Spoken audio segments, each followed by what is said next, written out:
Oh, did he do a... He must have done a sweep out there, okay. Sorry, I'm looking at work, Larry.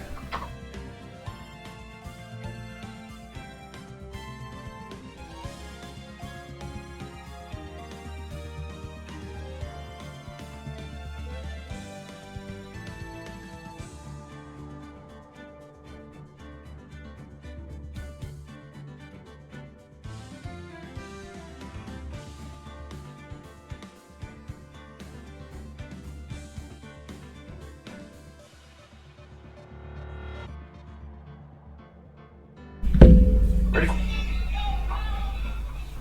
Yeah. Yeah, I'm good. Alrighty.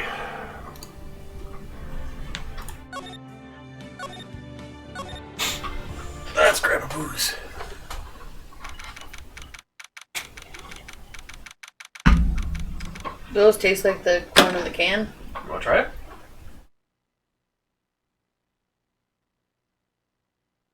I like the shape of the bottle, personally. It's like a... Cuz Jack Daniels. February 24th, 9:41 a.m. District Court, Defendant Lobby number 2. So what do you think, Mr. Wright? I think the prosecution is as confused as we are. After all, the victim was murdered in 2 different places at the same time. And a different suspect was arrested at each of the crime scenes. Poor Meekins. Lana. Morning, Mr. Wright. Apologize for yesterday, I was indisposed. I hope they didn't hold you too long for questioning. We just finished, actually. I'm used to all-nighters, though. So how'd it go? It's as Mr. Wright suspects. The police are clueless. I figured as much, so I struck a plea bargain.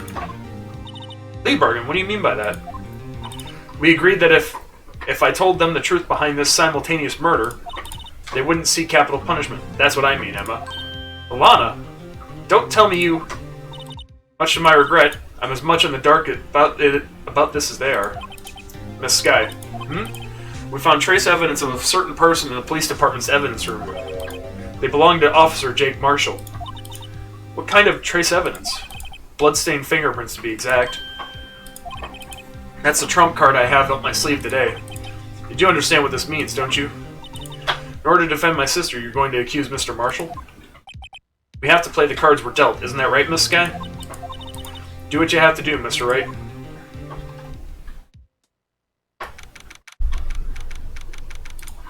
"10 a.m. District Court, courtroom number 9.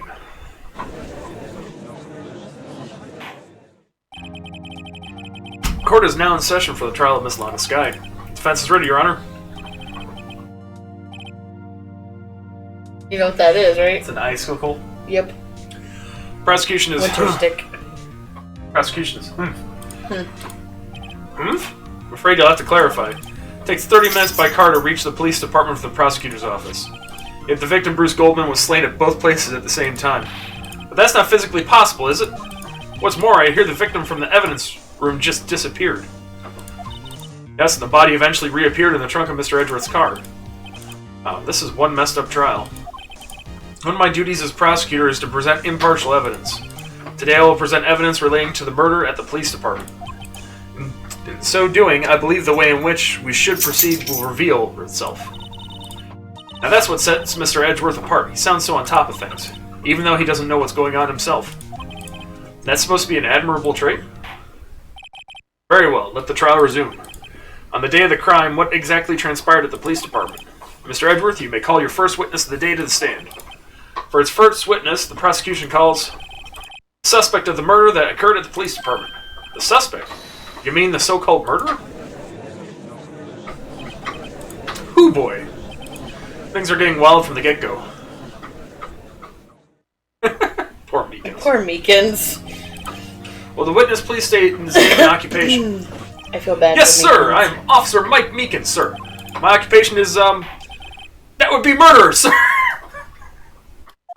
Meekins. Slow down. So you're telling us you're a professional killer? Sir, it was me, sir. I'm the one who did it. I'll never kill anyone again, sir. You've got to believe me, sir.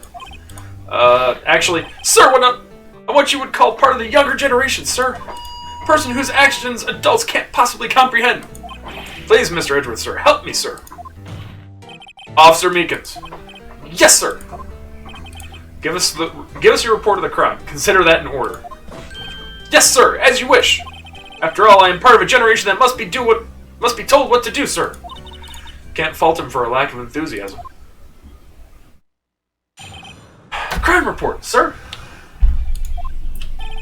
Although it's not my normal duty, I was assigned to guard the evidence room that day. I spotted a suspicious man on the security screen and brushed into the room. I was only doing what I was trained to do, sir. I suddenly attacked. I fought for my life. Then I did it. After that, I passed out until another officer smacked me awake. Give me just a second. There we go. Somewhat better. Boy. Much better. So victim Detective Goodman attacked you? Do unto others before they do unto you. That's the Meekins family motto, sir. See, then you fainted and a colleague helped you regain consciousness. Yes, sir. He knocked me upside the head, sir. Very well. The defense may begin its cross-examination.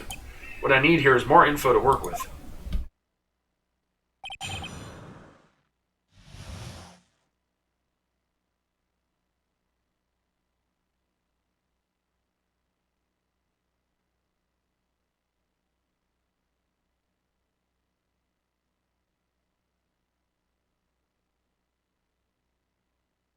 Oh, okay. That's not... Alright, press. Hold it! Mr. Meekins, you work in the General Affairs Department, do you not? Yes, sir.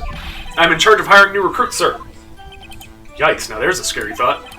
Evidence transfer was taking place on the day of the crime, which meant many officers were given special tasks not ordinarily performed. I was in charge of guarding the Blue Badger, sir. The Blue Badger? Yes, sir. The lovely police mascot created by the Chief of Detectives, sir. As to ensure it wasn't broken during the transferal process. That was my sole mission for the day, sir.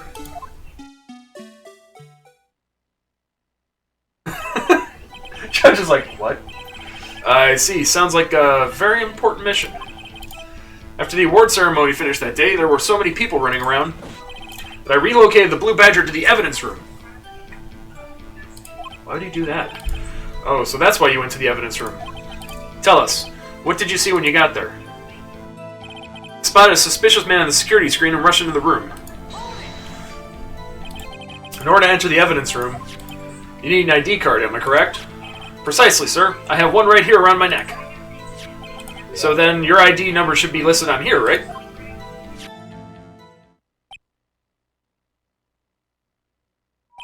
There it is! I found it! This is the one right here. Could you please read us the number? Yes, sir. It's 498-9596. That's my number, sir. I see. Huh?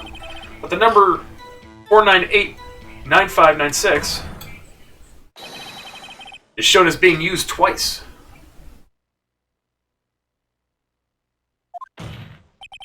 Please explain, witness. It's no real mystery, sir. First time is when I relocated the Blue Badger to the evidence room. The second time is when I went to go get him after everything settled down. I see. So it was during that second time when...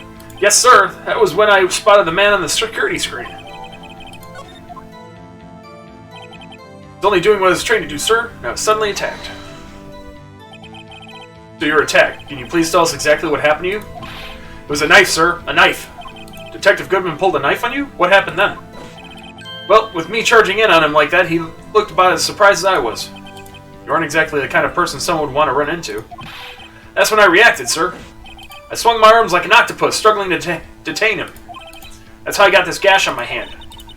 Maybe if you just kept your cool, your hand wouldn't be... When I saw the blood trickling down my arm, I panicked. I grabbed the man by his collar. Fought for my life. Then I did it. What exactly do you mean when you say you did it? I know I don't look the type, but I'm really into kung fu films, sir. The man let his guard down for just an instant, so I snatched his knife from him. You took his knife? I spun him around and performed a disarming maneuver. I made sure to close my eyes like a man. See, he must have been desperate. Next thing I knew, his white coat was drenched in a sea of my blood, and then Then the next thing I knew... Yes? He punched me right in my face, sir. After that, I passed out. Till another officer woke me. About what time did you regain consciousness? No offense, sir, but how am I supposed to know that? I was unconscious. Oh, right. According to the report from the officer that woke up the witness, it was about 5:30. He hit me right in the head, too.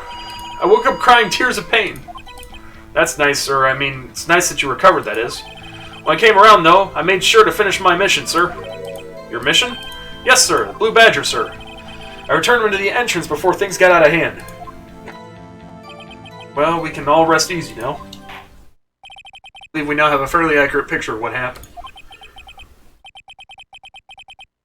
Yes, Your Honor, only one thing remains unclear. Was the man this officer murdered really the victim?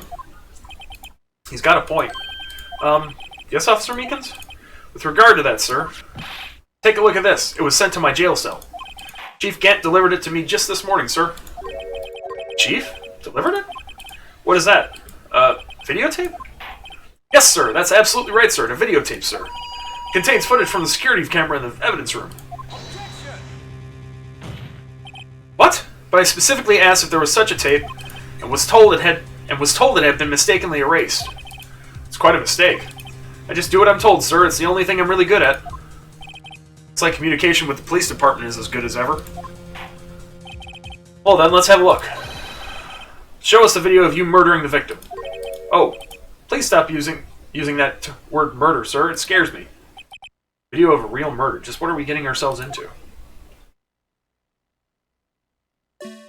Go.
Where the hell did he go?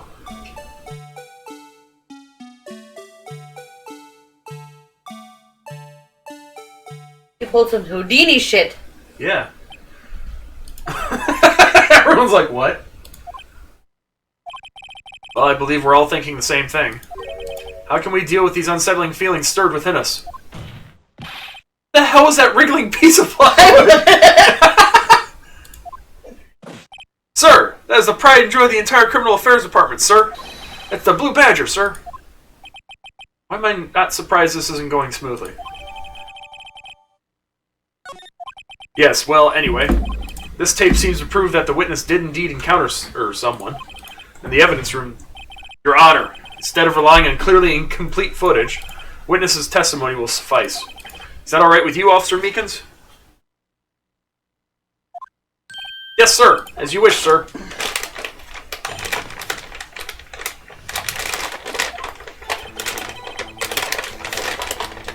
You're not even listening. You see him? You don't have to. That's fine. No, we're seeing him. They're not voiced. Oh, sorry. His voice can't be clearly seen in the video, but there's no question that the other person was Detective Goodman, sir. I mean, he opened the locker, which required Detective Goodman's fingerprint to do. Locker he opened is unquestionably Detective Goodman's locker, sir. So it must be him. No one else could have unlocked it. Good point. Is this about a fingerprint? Each detective has been given a locker equipped with a fingerprint-activated lock. These locks ensure that each locker can only be opened by the detective it belongs to. Intriguing. That would mean the victim at the crime scene would have to have been Detective Goodman. Very well, the defense may begin its cross-examination. I don't know where this cross-examination will lead, but everything begins with the contradictions. That's where I have to start.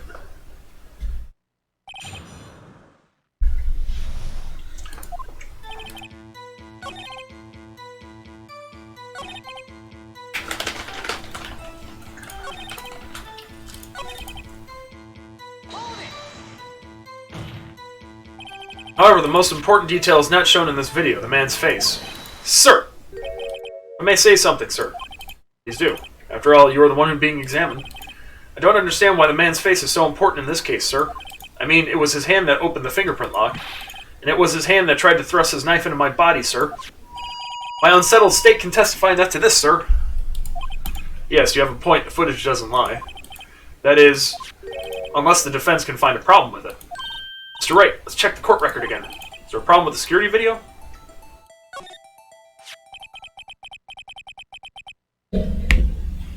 Regarding the video contained on this tape, there's one thing in particular that seems rather strange. Strange? This contradiction leads to the possibility that man may not have been Detective Goodman. The video contains such a contradiction? Interesting. Your Honor, I have a proposal. Yes, Mr. Edgeworth? I propose we have the defense point out to us this alleged contradiction in the video. You would want me to point it out. Very well, proposal accepted. Let us further inspect this piece of evidence. We'll now play the security tape. Mr. Wright, please show us this contradiction you speak of. I have to point out a problem with the video. This is the first time I've ever had to do that. Alright. Okay. Please don't play it too many times. I can't stand watching this video. How did this guy ever become a police officer? Now then, Mr. Wright, please enlighten us. Where is the contradiction that...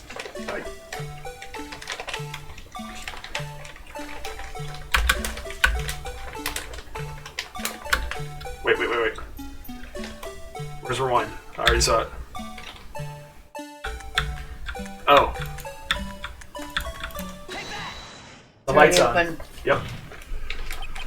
The thing that's strange about this video has got to be this. Officer Meekins. Sir, do you mean me, sir? As I understand it, the locker apparatus works like this. Grab the handle, a sensor reads your fingerprint. If it's a match, the light turns on and the lock is released. According to my very limited experience, that's the way I understand it, sir. If so, then something is seriously wrong with this picture.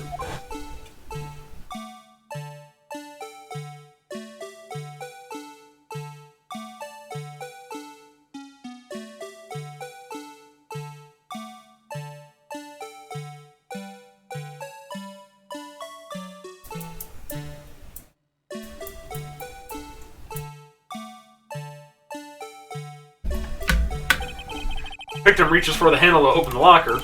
Let's rewind to a little earlier.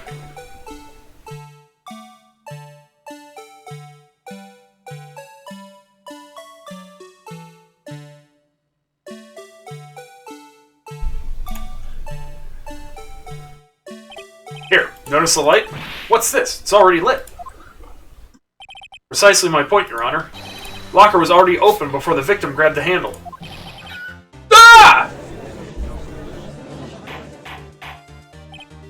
Order! What's the meaning of this? It's very simple, Your Honor. Locker wasn't locked on the day of the crime. But the locker locks are controlled by an electronic system. When a door is shut, a sensor is triggered, and the locker is automatically locked. Oh, I know. It must have broken down. Of course, I'm not an expert in this. That's not likely, Your Honor. The sensor would detect and report any malfunction. Oh well. Just goes to show novices should keep their mouths shut. So then, Mr. Wright, do you have an explanation? Me, Your Honor? Yes. Why wasn't the locker locked? Me, Your Honor? Yes, well, you see, this isn't exactly my field. Go ahead. You don't care? I don't care. What do you think, Miss Scientific Investigator? Huh? Oh, maybe something like jam the system sensor? Something jam the sensor. Say, there's something else that seems out of place in this video. Yeah, I thought so too. There's got to be another clue somewhere in this footage. Very well, let's inspect the video once more. Locker wasn't locked. Point out. Wasn't locked. Shows up. His arm. No. Hold on. Ah, where's rewind?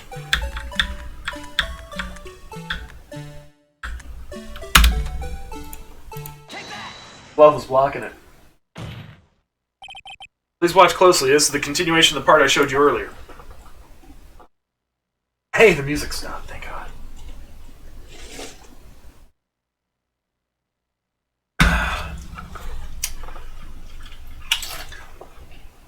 He opens and it falls out. What's this? Something white fell out of the locker. But sir, it's been my experience that things fall out when doors are open. Often fall out. We can't be sure that item was completely inside the locker to begin with. What do you mean? The sensor triggers the lock when the door is shut. What if something was inserted, say, between the sensor and the door? Inserted?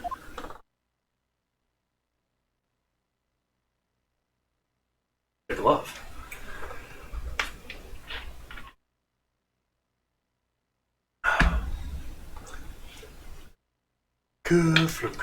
Yeah. This white thing wasn't inside the locker. It was stuck between the door and the sensor. Oh, I understand now, sir. It's just like my tie. 2 out of 3 times when it gets stuck in the door when I get out... 2 out of 3 times it gets stuck in the door when I get out of my patrol vehicle, sir. Instead of the door closing, it chokes me. The object would have to be extremely thin to fit in the door. Not only that, it would also have to block electrical currents. It would need to be an insulator. Yes, an insulator. But at the crime scene, there just might have been something that fits the description. But sir, by insulator, you mean... I think I finally got this figured out. Very well. Will the defense please present the relevant evidence? What was this insulator that was stuck in the locker door?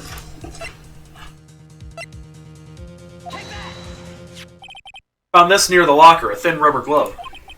But we can't be sure that was in the victim's locker. It has a tag that says SL9 incident. The video seems to depict the victim opening the locker, but that isn't the case. The lit lamp attests to this. On the day of the crime, even I could have opened that locker. Is this not so, Officer Meekins? Sir, it would appear so, sir. Order, order, order. So are we to believe then that the victim, whom this witness stabbed in the evidence room, was not Detective Goodman? Do not be misled, Your Honor. What do you mean, Mr. Edwards? The defense has merely demonstrated that possibility and nothing more. The victim in the video was indeed Bruce Goodman. The prosecution will offer one more testimony to prove this. What? Officer Meekins, please testify about this. Sir. Me, sir? I'm not sure what you're referring to, sir. Oh, you mean that, sir? Of course, sir. Is this a joke? Very well. Begin your testimony. Mystery Man 2? One other thing that proves the man was Detective Goodman, sir. To enter the evidence room, one must use their ID card. When an ID card is used, there's a record of it. At the time of the crime, the detective had used his card. ID card record, I see. I have the ID card record right here, Your Honor. The ID used at 514 is that of the victim. For the crime, huh? Yes, without a doubt this is the victim's ID. However, one thing does strike me as unusual. Several hundred cases should have been due for transferal. Why were there so few people using this room? This particular evidence room is only used for storing certain special cases. Special cases? Extremely violent cases involving police staff. Just hearing that makes my hair stand on end. Me too, although it doesn't make much of a difference. There were only a few cases for transferal there, and most were cleared up by noon. Right, I see. Now let's move on to the cross-examination. We have Goodman's. Yeah. That was found at the other crime scene. Right.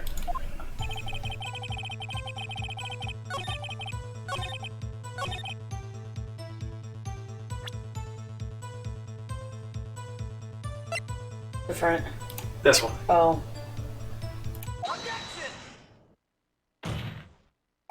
Wait one moment, Officer Meekins. I'm not good at waiting, sir. I have the victim's ID card right here. I found it at the crime scene. That makes sense. When I say crime scene, I'm not referring to the evidence room at the police department. I mean the other crime scene. The underground parking lot at the prosecutor's office. Your Honor, I have one more piece of evidence to present. It's a very important clue regarding the victim's ID card. A lost item report? It's only half completed. But it shows that Detective Goodman had lost something on the day of the crime.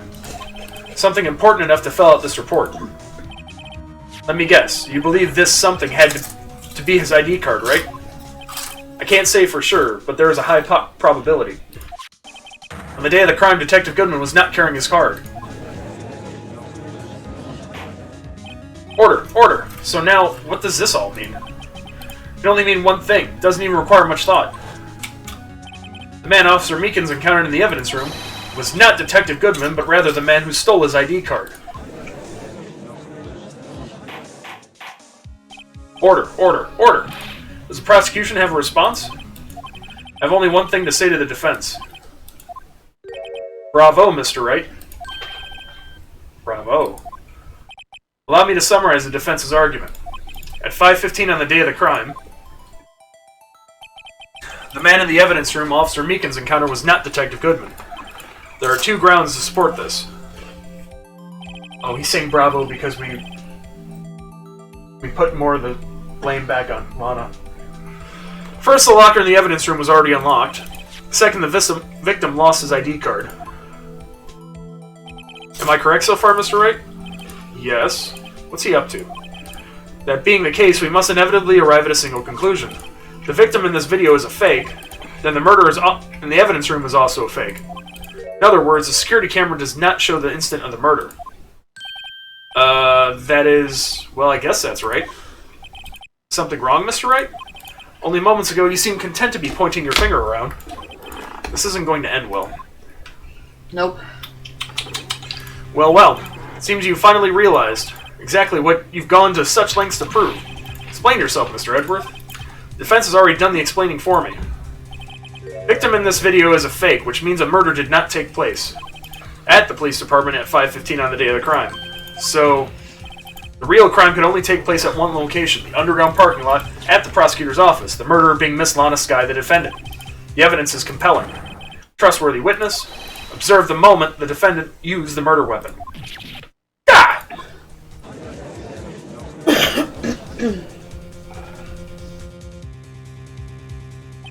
I knew that testimony was way too shabby. It was all a trap from the beginning.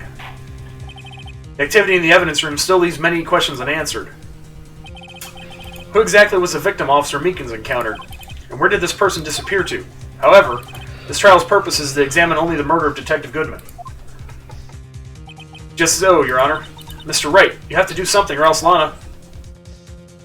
What do I do? How am I supposed to get myself out of this mess? One moment, Your Honor. What now, Mr. Wright? Don't tell me you're objecting to what you've just proven. Of course not, but I almost walked right into the prosecution's trap. What are you talking about? This cross-examination has proven one thing and one thing only. The security video did not show the actual murder. Where the hell did he go? Yeah, really.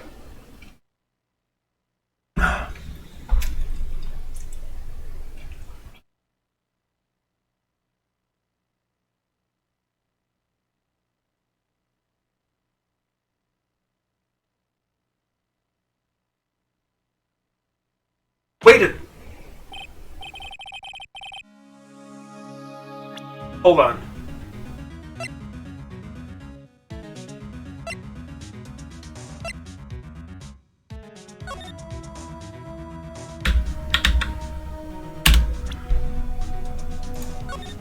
There's nothing in the first thing.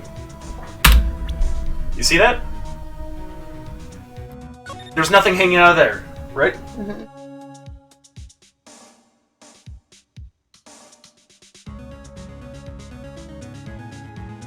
Alright, this is gonna take a minute. Walks in, white coat, everything else. Still nothing in there.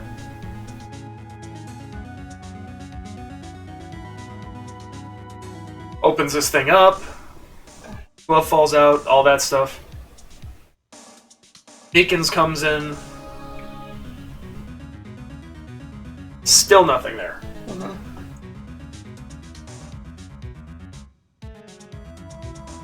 He gets the drop on him, they fight.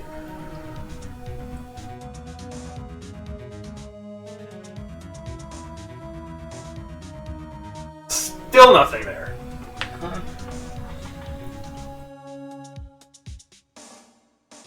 Officer Meekin's on the ground.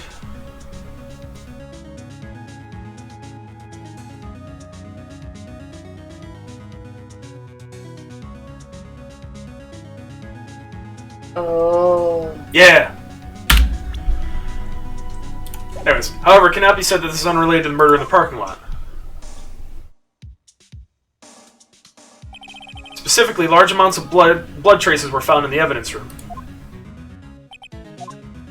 The defense demands further examination into the truth of the matter. Mr. Edgeworth. Yes, Your Honor? If this court were to examine this further, other witnesses will be necessary. Is the prosecution prepared? I'm sorry, Your Honor. Prosecution considered the incident at the police department to be unrelated. We have not prepared any other witnesses for this incident. This just might be my chance. Time to call a certain Texas Ranger to the stand. Mr. Wright, do you mean... Your Honor, the defense would like to request a specific witness. Oh? Whom do you have in mind? Someone we have reason to believe knows the truth. The truth behind the activities that took place in the evidence room. Prosecution requests to hear this person's name, before deciding whether or not to comply. Very well then, Mr. Wright. This person whom you would have testified, what is his or her name? Officer Jake Marshall. Why him? Can't let Edgeworth know everything just yet. He's in charge of the evidence room. I feel we should hear what he has to say. Prosecution agrees to the defense request. As he was responsible for guarding the room, we should hear his testimony. Fortunately, he works in the police department. We shouldn't need longer than 20 minutes to prepare. Very well. Court will take a 30-minute recess while the witness is subpoenaed. Will the prosecution please prepare the witness during this time? We will, Your Honor. Court is now in recess.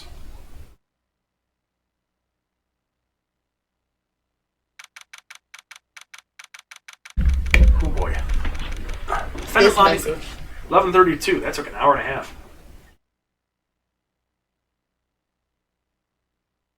Defendant lobby number 2. There's no stopping you, is there, Mr. Wright? Huh? What do you mean? You called for Jake Marshall. It seems you figured everything out. I haven't figured anything out. Lana, you're the one who knows everything. Emma, you always know everything. Why don't you just tell us? Mr. Wright is trying his hardest to protect you. I don't recall ever asking for his protection. How can you be so cold? Don't you trust us? Don't you trust me? Hope I'm not interrupting anything, pals. Oh, guess I am. I'll come back later. Poor Gumshoe. Wait, Detective Gumshoe, what is it? Go lay down. Got a lot of nerve, pal, making a detective run all around while on duty. And to top it off, you called me here. I've seen happier people at funerals. Sorry, detective. You better be, pal. Hey! I didn't see you there, Chief Prosecutor Sky. That's okay, so have you brought what I asked? Oh. You mean this, right? My apologies, detective. Due to my present circumstances, I was forced to use Mr. Wright's name when making my request. My name? Never in a million years would I have thought it was you who asked me. Could I bother you to bring me the SL9 incident files? I'll need them by noon. Talk about crazy. The SL9 incident? But Lana, that's... I thought Mr. Wright might need them, so I had them brought here. Here, you might do well to read them. I can't believe you, the chief prosecutor, were a witness in that case. Miss Sky, was a witness? SL9 incident files received from Lana Sky. Take it from me, you don't want anything to do with serial murders. Oh, what? Now that I brought you your stuff, you're just gonna ignore me? Emma? But why? Why is your name in here? What? My name's in there? I don't know. Unless... No, it couldn't be. Lana, this SL9 incident, is that... That's the classification number the police filed it under. 2 years ago, the rest of the world knew it as the Joe Dark killings. The Joe Dark... No, Lana. That's over with. No! Emma, wait. She ran away. You know what? I just remembered. I gotta be somewhere. Sorry, pal, but I'm out of here. Jake Marshall, Angel Star, Damon Gant, Miles Edgeworth. Not to mention Lana and Emma. Everyone involved in this case is connected to those killings 2 years ago. It can't just be a coincidence. He has to go. Maybe.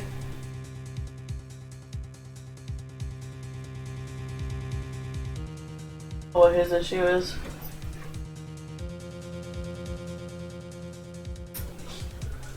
Good boy. Good boy. Oh, we paid attention to him. He's just like Nico. Knowing you, you just might be able to figure it out. Oh boy. Now I gotta deal with 2 cases. That's what we did last time. I know. Time to get back to the trial, Mr. Wright. Best of luck. Better take a good look at this file. What was it last time? DL6.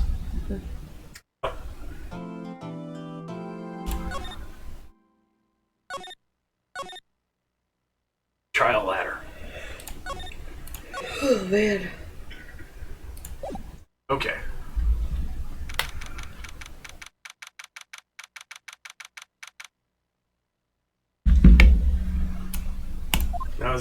That was a half hour, basically. Court will now reconvene for the trial of Miss Lana Skye. Skye? Emma didn't come back. Allow me to call the next witness to the stand. The officer in charge of guarding the evidence room on the day of the crime. Drinking on the stand. Witness, please state your name and occupation. Me, partner? Oh, I'm just a man same as you, wandering the trails of civilization. Occasionally helping the elderly cross intersections when needed. Yes, we get it. Oh, I know. You're a patrolman. Sorry, I thought you wanted something. As for my name, if you listen hard enough, you can hear it. Hear the howling wind calling it out. To be exact, it's Jake Marshall, Your Honor. Howling wind? I've never heard Edgeworth described that way before. Now, Mr. Marshall, let me ask you something. You were in charge of guarding the evidence room on the day of the crime. On the day the crime took place. Is this correct? According to the papers, partner. What do you mean? Desperado's soul is as boundless as the desert sands. No paper can sum it up. Maybe it's best we got on with this quickly. Please share with us your testimony of the day of the crime. In plain old English. Day of the crime. My job was to keep a wary on that bone orchard. They said I was supposed to make rounds 3 times a day, but that ain't my style. Besides, the room's protected by 2 security systems anyway. If I remember right, I was at the street side saloon at the time it went down. I'm just an innocent traveling man, so if you're out of ammo, it's time I hit the trail. That was short and sweet.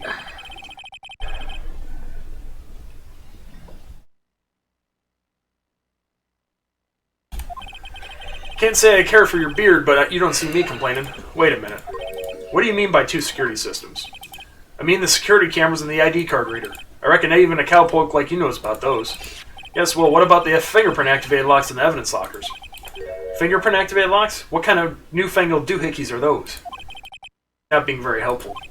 He's not that good with machines, or with following orders. Everyone's got their weaknesses now, don't they, Mr. Prosecutor? One seems like trouble. Okay, Mr. Wright, he's all yours.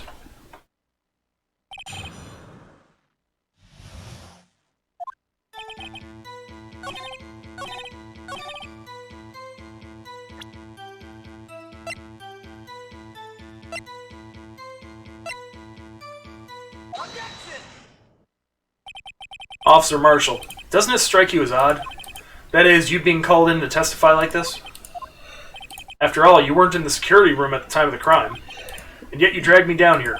Explain yourself, partner. Quite simple. You left a very large trail behind at the scene, or to be exact, a handprint. Listen real good, partner. Like I said, I'm the caretaker of that crypt. I pay my respects, that is, make my rounds about once a month. It's only natural my fingerprints would be in there. I only wish it were, officer. But you see, your fingerprints were covered in blood. Witness, what's the meaning of this? Your blood-stained fingerprints were at the crime scene? Blood was wiped away. However, a luminol test clearly revealed this. Well, Officer Marshall? Seems to me, there ain't a person in this room with a head on his shoulders. I take it you have an explanation then, Officer Marshall? About the blood-stained fingerprints? Very well, you may begin your testimony about your fingerprints. Found at the scene of the crime.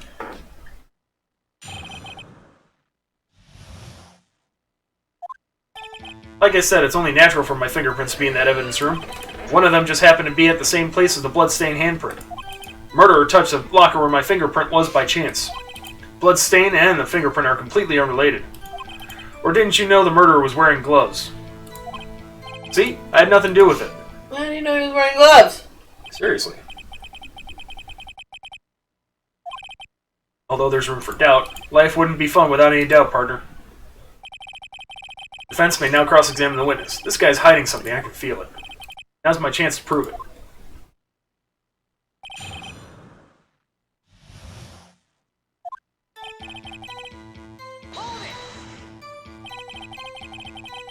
That's because you, how did you put it? Pay your respects once a month? Yeah, that's right. That and one more thing. That locker happens to be mine. What? What do you mean? I mean what I said. That's a locker I used when I was a detective, the locker I still use. All that's in there now is a heap of broken dreams. I see. It'd be strange if my prints weren't all over that locker. Apparently his fingerprint data was never moved from that locker's programming. Must have been using the fingerprint lock all this time without ever knowing it. Marshall's fingerprints have updated.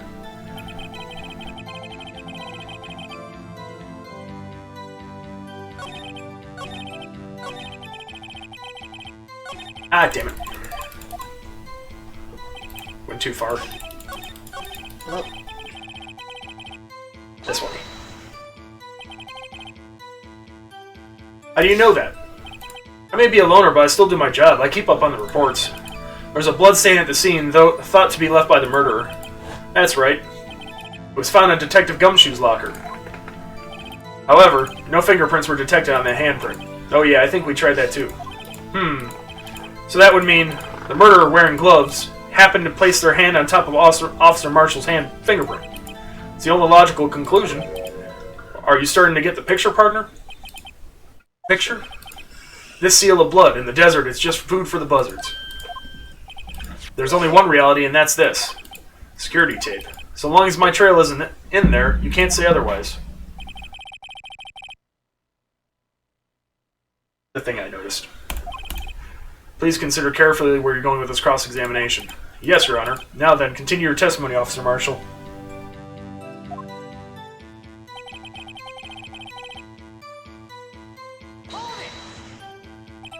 What do you mean by that? Want to tie me to this crime, isn't that right, partner? If so, that video is the only direct evidence you have. But that video is next to useless. It's full of blind spots. Blind spots? Places you can't see. Camera's panning back and forth. The floor isn't shown. Someone was familiar with the camera's position. They could leave the room without being caught on tape. Yeah, hiding behind the Blue Badger. We don't have time for your speculation, Mr. Wright. Hi, Shroom. Hey, Shroom. Well, Mr. Wright, if you can show us evidence in this video that indicates Officer Marshall is present, please do now. Pretty sure I can show evidence. Yep. Allow me to point out your mistake, Officer Marshall. Tread carefully, Mr. Wright, or you might wind up being the one making the mistake. Now then, let's have another look at the video. Show us this incriminating evidence.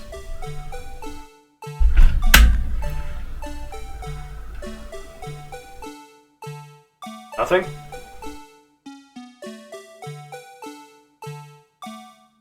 Nothing?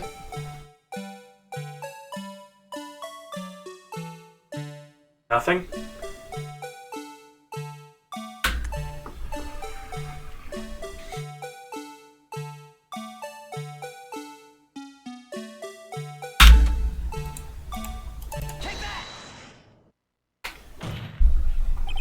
Bring our attention back to the security camera. It's a mistake I'm afraid you'll soon not forget, Officer Marshall. Days are short in Texas, and so are our tempers. Could you sum up what you have to say in 8 words or less? Very well. It can clearly be seen in this video. Exactly 8 words. Not bad, partner. The key lies in a certain locker shown in the video. you doing today's room? That locker with the white cloth sticking out. That was the witnesses, I believe. Now then, let's rewind the video a bit.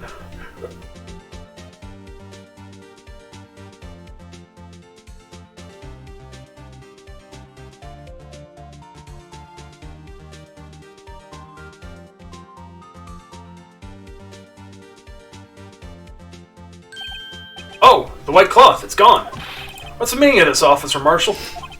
When the crime took place, the white cloth wasn't there. Then it suddenly appeared. There's only one explanation. Officer Marshall, you were in the evidence room at the time of the crime. What's more, you opened your locker when the camera was turned away. Order, order. Hold your horses. Sorry, partner, but you got the wrong man. So what if my locker was open? That doesn't mean I'm the one who opened it.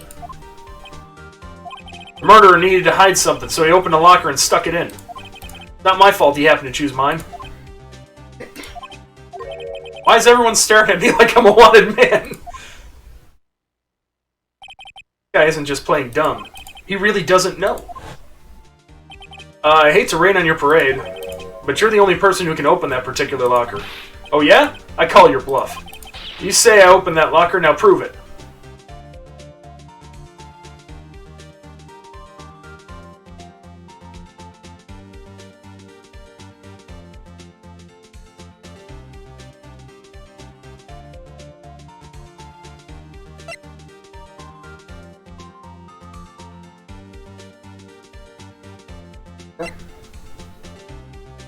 The what? What are you looking for? He wants proof. Oh, evidence locker. There we go. Fingerprint sensor? There we go. That's what I was looking for. We talked about this earlier today. The lockers can only be opened by the detectives they belong to. What kind of crazy talk is this? Well, Detective Gumshoe did mention something about this. In any case, the locks aren't that obvious. There are even some people in the force that don't know about the fingerprint locks. So, Sheriff, what do you have to say in 8 words or less? He's eating jerky? I only got one word for you, partner. No!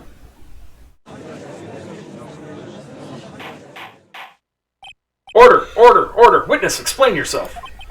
This is a joke. It's the worst I've ever heard. I assure you, this is no joke, Officer Marshall.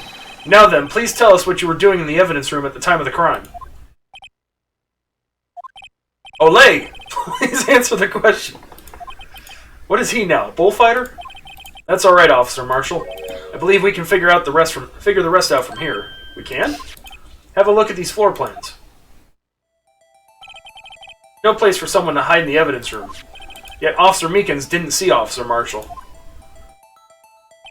If that's so, then where was the witness? Seems Mr. Wright has an answer. That's right, the only possible conclusion. Well then, let's hear it. Where's Officer Marshall at the time of the crime? Officer Marshall was standing right here. There? But that's where the victim, Detective Goodman, was. Correct. Unless the man wasn't Detective Goodman. I believe the victim in the video is Officer Marshall. It was you dressed up like Detective Goodman. But that's preposterous. Officer Meekins witnessed the detective at the crime scene. Once he saw the man's face, he'd know for sure. May I point out, though, that Officer Meekins did not know Detective Goodman. He also testified about the man's reaction when confronted. When I entered the evidence room, I asked him to show his card, sir. Yes? And how did Detective Goodman respond? He suddenly pulled a knife on me. Something about the officer's story puzzled me. The man had his ID card. Why didn't he just show it? Yes, he would have needed it to enter the evidence room, so he must have been carrying it. The answer is simple. He couldn't show it.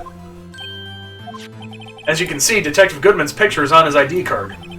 Oh, I get it. If he showed that, his cover would have been blown. Officer Meekins would have realized that man wasn't Detective Goodman. Do you have anything to say to this, Officer Marshall? Got quite an imagination, partner. Got a term for that. It's called circumstantial evidence. Circumstantial evidence? He's still denying it? You're gonna have to do better than that to break a detective. Unless you have hard evidence proving I dressed up as the victim. Can't say I particularly care for your uncooperative disposition. Can't say I care for your beard, but you don't see me complaining. Well, Mr. Wright, do you have any evidence proving beyond a shadow of a doubt that Officer Marshall dressed up as the victim? Well, who am I kidding? I don't have anything like that. I can see the fear in your eyes, partner. Seems you're the only one who couldn't take the desert heat. Ack! This can't be happening. So obvious he's the one. What can I do? Looks like your lack of experience has finally been exposed. I'll pass on to you what someone told me when I was just starting out. You've run into a wall with no places to go. Return to the basics. The basics. For me, that would be what Mia used to tell me. Phoenix, try thinking outside the box. I shouldn't look for proof that Officer Marshall was in disguise, but rather I should look for evidence that came out because he was in disguise. Why do you think this locker was open in the first place? What do you mean? No reason for Officer Marshall to open his locker at the time of the crime. Yet he did, despite the chance it might be discovered later as it has been. Which means he didn't originally plan to open his locker. According to the defense's argument, Officer Jake Marshall dressed up as Detective Goodman at the time of the crime. Then, after the crime was committed, he opened his own locker for some unknown reason. Stashed the coat. The fact that a white cloth is sticking out of the locker seems to indicate that he opened it in order to put the cloth inside. So, just what exactly is this piece of cloth? Perhaps a video is the key to all our unanswered questions. You don't have any evidence, so this video is my only shot. Very well, let's take yet another look at the security tape. After committing the crime, the witness opened the locker to put away the white cloth. Please show us why the witness did so. No. Right? Yeah.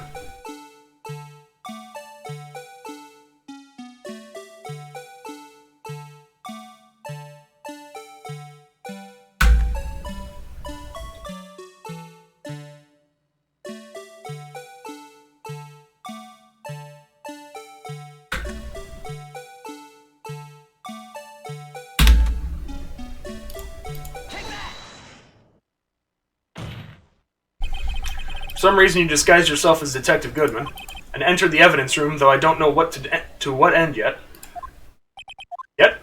However, something unexpected happened. Officer Meekins barged in on you. When asked to show your ID card, you pulled a knife on him. However, Officer Meekins panicked, and the white coat you were wearing was soiled with blood. Bloody white coat. Couldn't just walk out like that, so you hid the coat in your locker. Not bad, partner.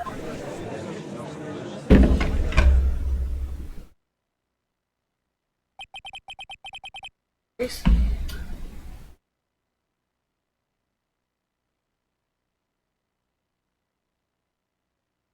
Now then, Officer Marshall, are you ready to tell us the truth? Looks like I underestimated y'all. I hope you're happy now, Mr. Edgeworth. 2 years ago, if you were only half as persistent then as you are today, we all wouldn't have to be here now would we? Officer Marshall, tell the court what you did. All of it. Alright, seems the time has come. Yes, it is.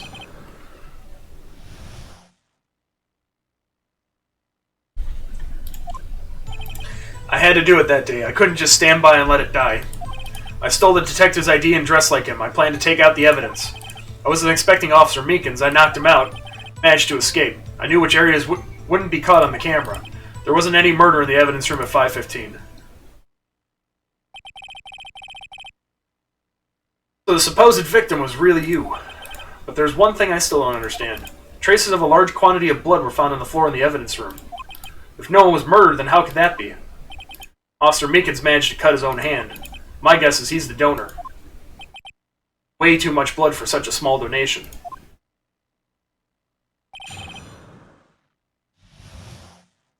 It's a good case, though. When you say it, you mean... Do you even have to ask, partner? The SL9 incident. 2 years have passed since that case was closed. It was going to completely end with the transferal that day. Not if I have anything to do with it. That incident's not over. But what did you hope to accomplish by sneaking into the evidence room? The case is closed. Only that case's lead detective can look through the evidence. I wanted to have a look at it from myself. Yep, one more time. No matter what the cost. I don't care what anyone says, partner. That case is mine. Officer Marshall wasn't in charge of that investigation. Why does he care about it so much? Or why does he care so much about it? That day was my last chance. That's why I stole the detective's ID and dressed like him. I planned to take out the evidence. Why'd you disguise yourself as Detective Goodman? If I didn't make it look like Goodman was carrying out the evidence transferal, I'd be arrested for stealing evidence, which wouldn't get me anywhere. So you did it to fool the security camera. And the detective's ID card? I stole that the morning of the incident. So that really was why Goodman started filing out that lost item report. I returned his ID card. I left it on the floor in the prosecutor's office parking lot. The ID card I found was left there by Officer Marshall. So essentially, you managed to succeed despite your lack of foresight. What do you mean, partner? I mean the fingerprint-activated lock, of course. No matter how well you disguise yourself, you can't change your fingerprints. Under normal circumstances, you wouldn't have been able to open that locker by yourself. But he could because a rubber glove just happened to get stuck in the door. That means Detective Goodman must have opened the locker before Officer Marshall. I wasn't expecting Officer Meekins. I knocked him out. You pulled a knife on Officer Meekins and tried to drive him off? Let's just say I was a little surprised. I only planned on being in the evidence room for no more than 5 minutes. I didn't think anyone would actually come in during that short time. Officer Meekins certainly is a one-in-a-million type of person. Mistaking a detective for an intruder and demanding to be shown his ID. I'll have to think a little more about his raise this year. When did Edgeworth get so much influence? Anyway, he threw himself at me and I ended up cutting him slightly. I'm sorry it had to turn out that way, with me knocking him out and everything. By the way, what happened to your knife? Oh, you mean this one? I don't know what to say. So you knocked Officer Meekins out and managed to escape. I knew which areas wouldn't be caught on camera. So you did your research beforehand. Those who go into the desert unprepared don't live long, partner. I didn't think it would make a difference, though. The security tape is erased every 6 hours. If all had gone as planned, no footage would have been left. However, you bloodied your coat in your struggle. Yeah, seriously. You bloodied your coat in your struggle with Officer Meekins. Someone was in the security room when I came out. The jig would have been up. I opened my locker and stashed it in there. What was Officer Meekins doing during that time? What else? He was sleeping like a baby. So what you're saying is, on that day, there wasn't any murder in the evidence room at 5:15. But the blood found at the scene certainly indicates a crime took place. What are you, blind? The victim shown on that tape is me, and I'm not dead yet, partner. You stole the evidence from the locker? Actually, no I didn't. Why not? When I opened the locker, the evidence was already gone. What? Mr. Edgeworth, where's that evidence? It's still missing, Your Honor. We have it? No, we have the reports, not the evidence. Detective Goodman's locker was already empty. Someone else stole the evidence. Officer Marshall, may I ask you one thing? Fire away, partner. It's a free country. Just remember, I'm also free to decide whether or not to answer. Why did you do this? Stealing a detective's ID, injuring a police officer? This is no small offense. Moreover, you're an officer yourself. This will have serious consequences. Can't just be forgiven with a simple cut in salary. Not that salary cuts are ever a valid solution. Like I said, this isn't your case, this one is mine. And I'll do anything it takes to get an answer what I'm satisfied with. Witness has an unusual amount of zeal. Let's hear more. Can't just forget the SL9 incident. You know why?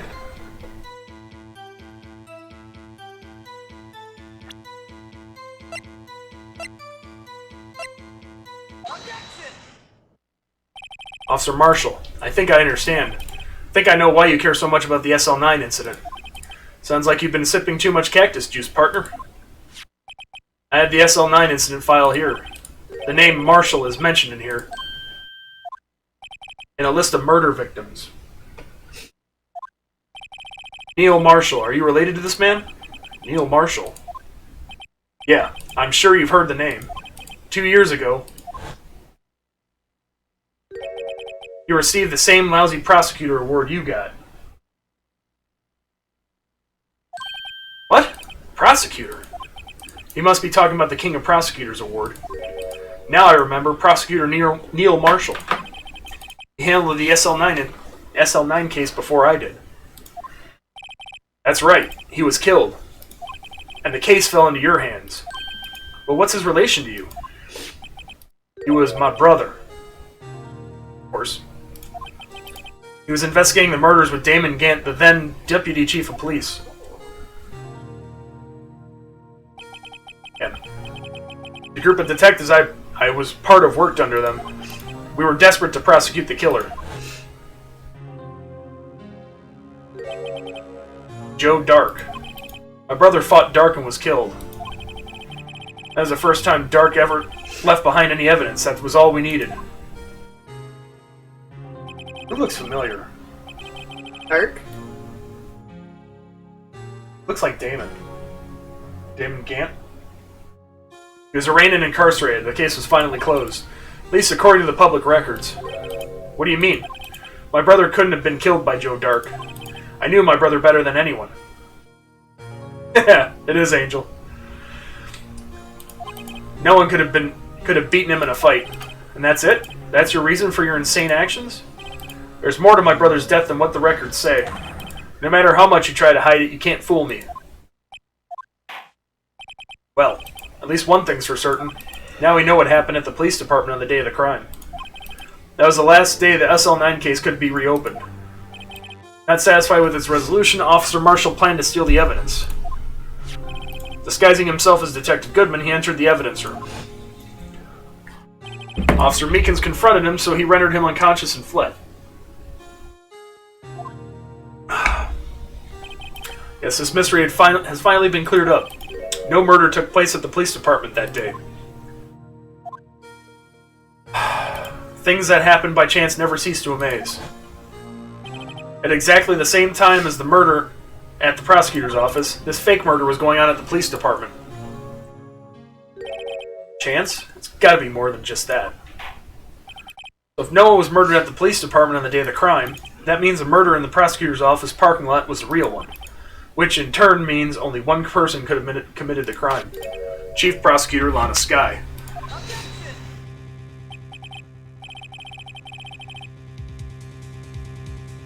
But wait, a verdict wasn't reached in yesterday's trial. Which is why we examined the incident at the police department today. But there's only one reason the defendant was not convicted yesterday. There yet remained the mystery of the simultaneous murder at the police department. Seems to me this boy's got the draw on you, partner. All of the mysteries at the police department have been resolved, no doubt about it.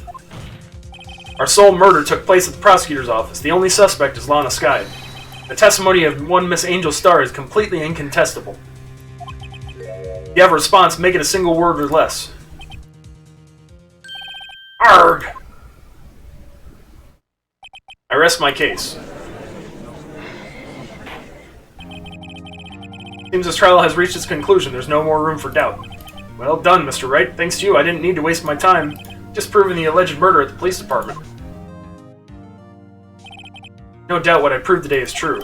The apparent murder on the security camera's tape really was fake. But I didn't realize that would end up proving Lana guilty. Now then, the time for this verdict has arrived. This court finds a defendant...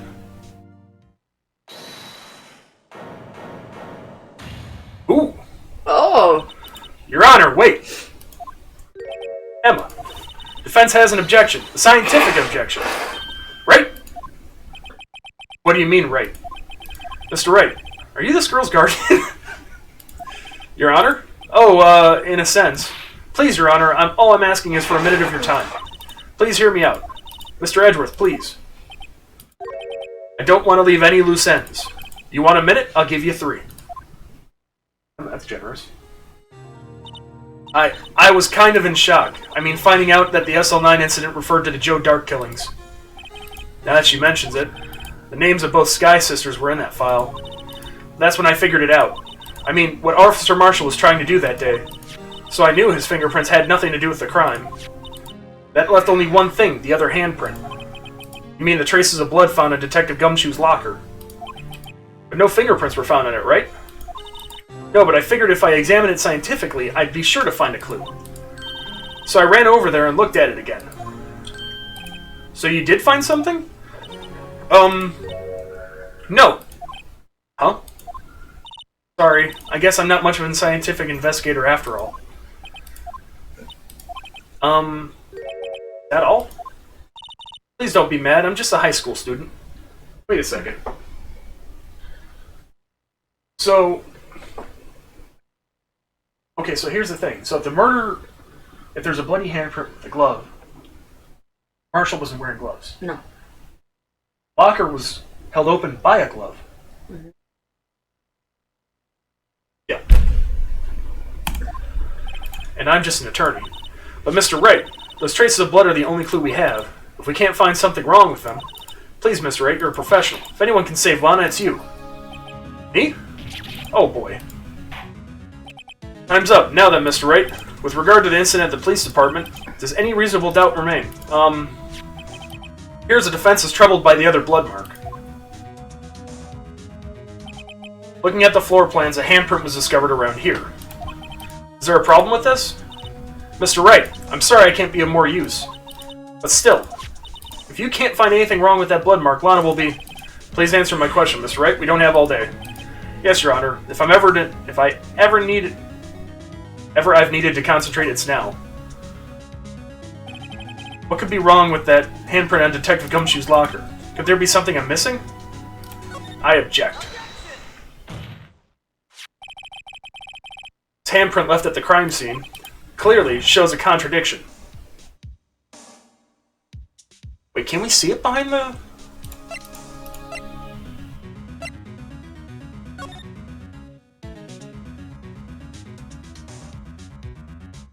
Completely blocked. Right? Yeah, okay.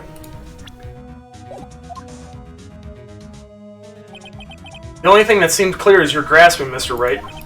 You've been staring pretty intently at those floor plans. Tell me, is there a problem with them? Yes, this is strange. Take a good look at these floor plans. Something is missing. Missing? You mean something hasn't been drawn on there? Yes, something that, when drawn, will completely change the meaning of the blood mark. Let's pray the defense isn't simply trying to buy time. Very well, Mr. Wright. With all this evidence here, there's got to be something I can use. The question is, which item can prove something is missing from the floor plans?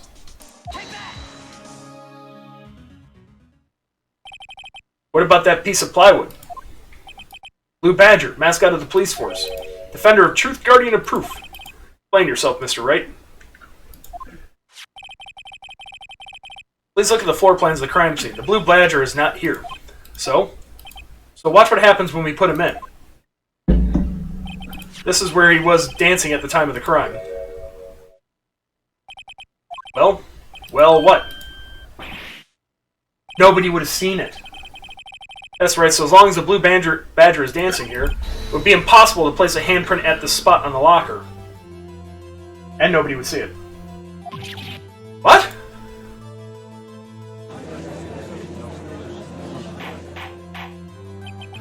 That means, just exactly what does that mean? It means it can't be done.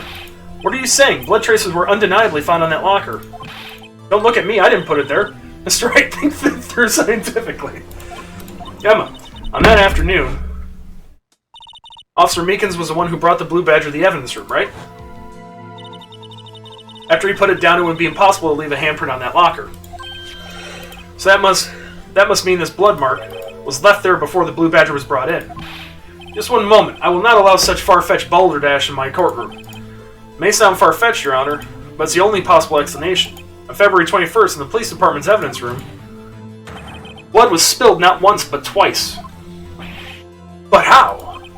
One time was captured on this tape taken by a security camera. Officer Meekins cut his hands from which a trivial amount of blood fell. Problem is, the other time...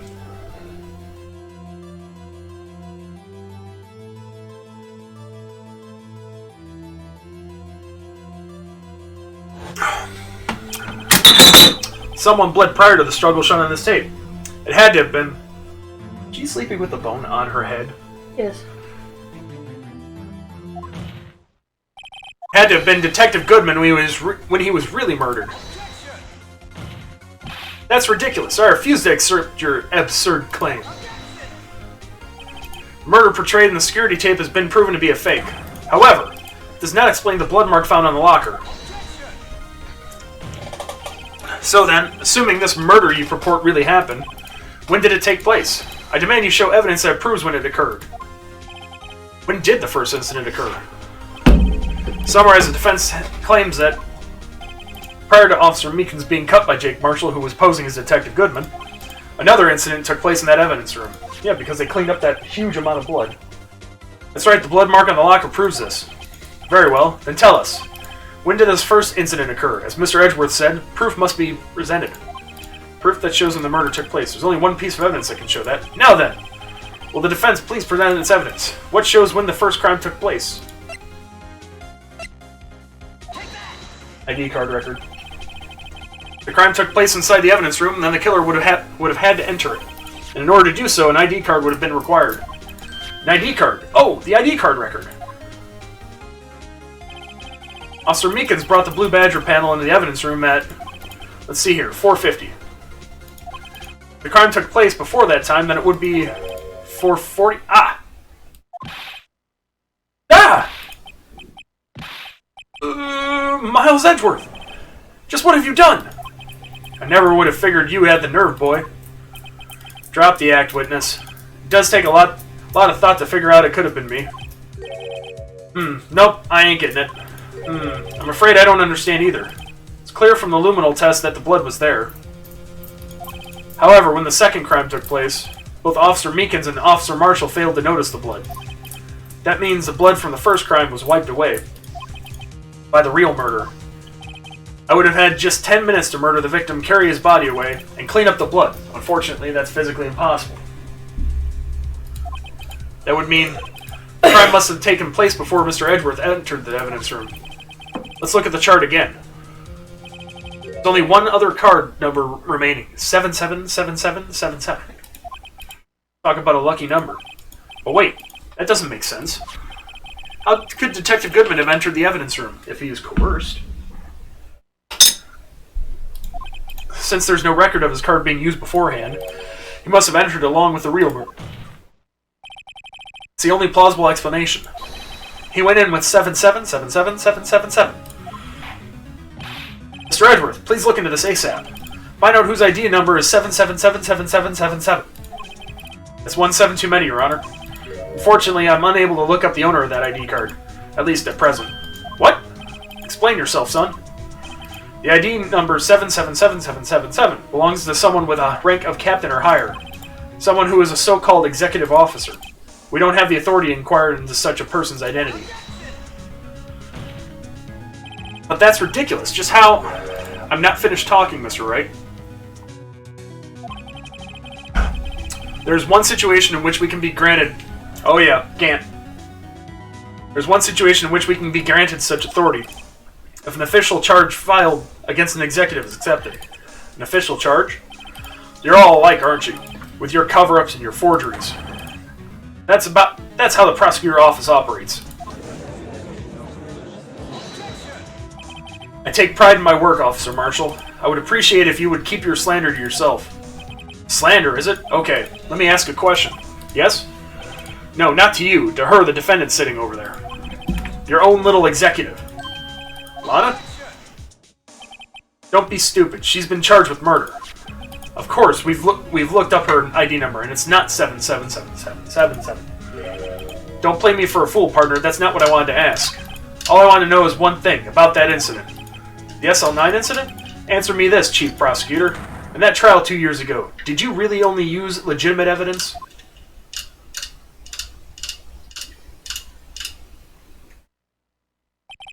You need the witness to repeat his question, Chief Prosecutor? I heard him fine, Mr. Edgeworth. 2 years ago, I was in charge of the prosecution for that trial. At the time, we felt the powerlessness of the law. At least, I did. Lana, I became a prosecutor in order to suppress crime with the law. But before I realized that we were the ones being suppressed by the law. Defendant, just what are you saying? I'll ask you again, Chief Prosecutor. During that trial 2 years ago, did you really present all the evidence in court? Can you look me, an investigator in that crime, in the eye and say that you did? Chief Prosecutor, you didn't.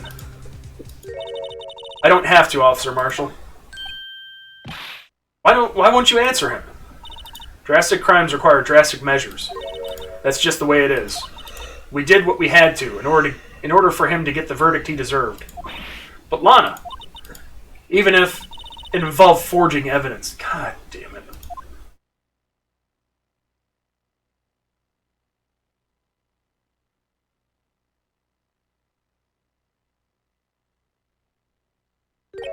See?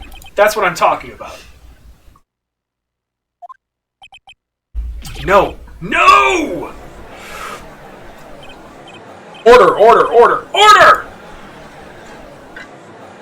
Lana's remarks caused such a stir that the chaos in the courtroom could not be quelled. The conclusion of the trial would have to wait until the following day.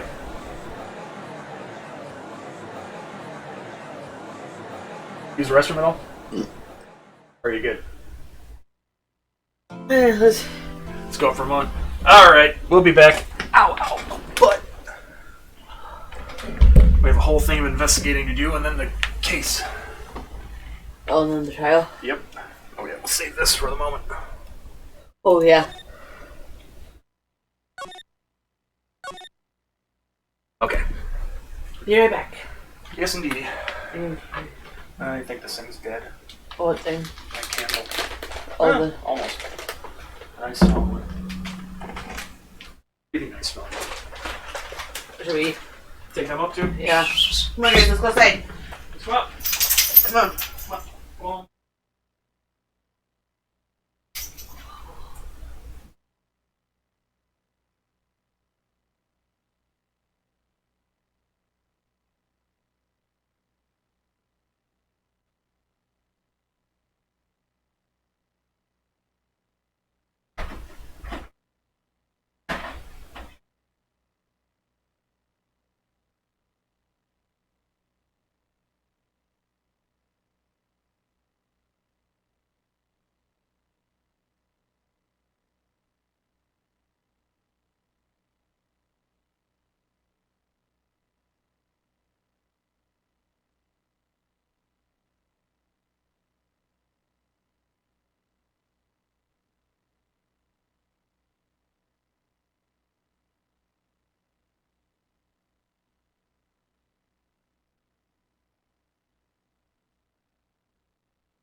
I need to refill her water. Be right back.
Okay.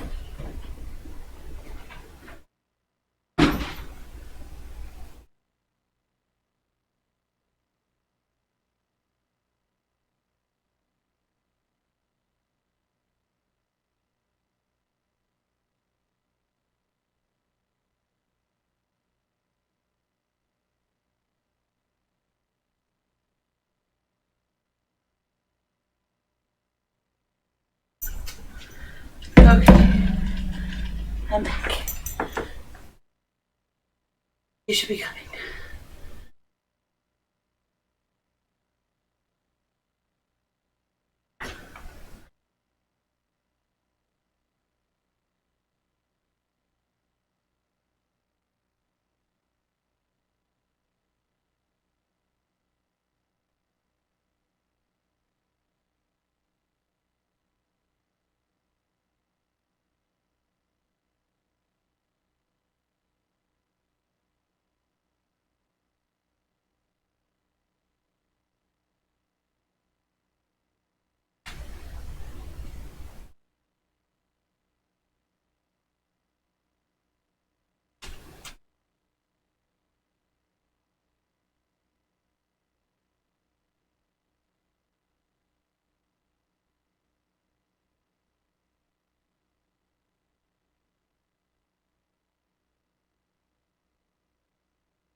I'm down here.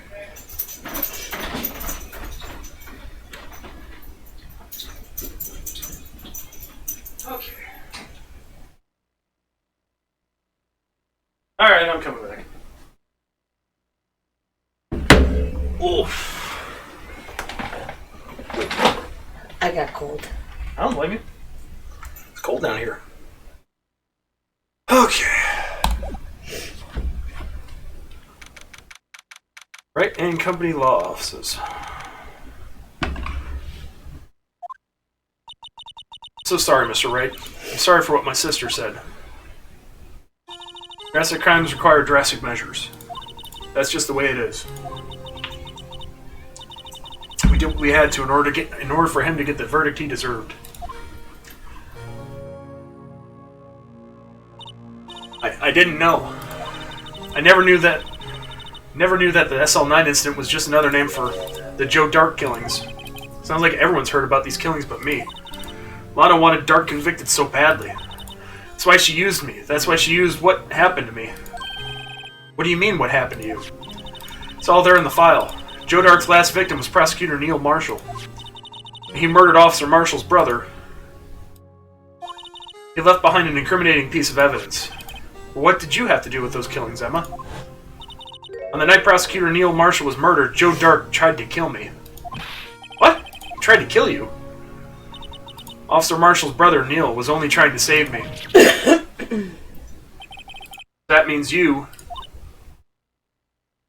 Yes. I was a witness in the Joe Dark trial. I didn't see that one coming.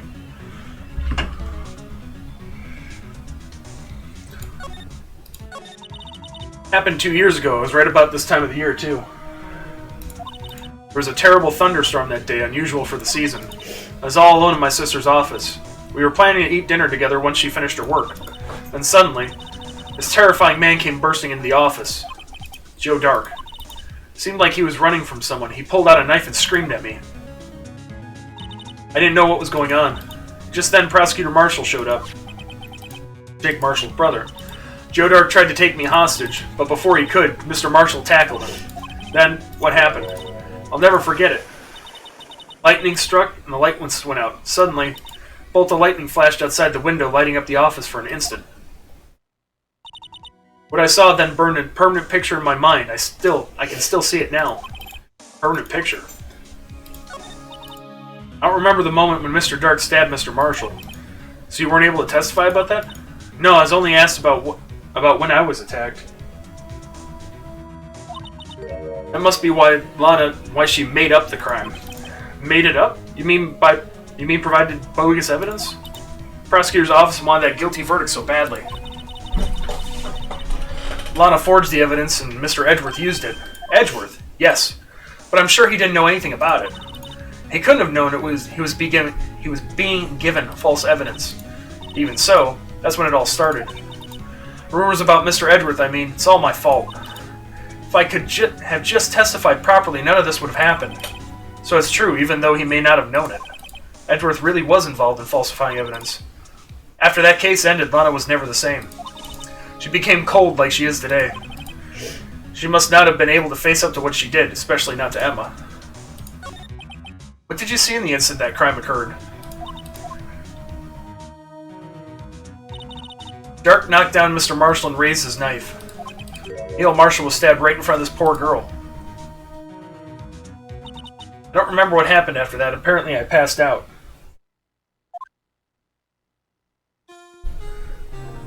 When I came to, Lana was cradling me in her arms.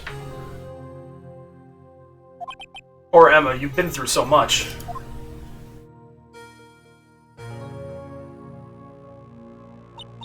I couldn't bring myself to testify about that instant. I tried, but the words just wouldn't come out. I drew a picture, but it wasn't any good. 2 years ago, you must have been 14, that's understandable.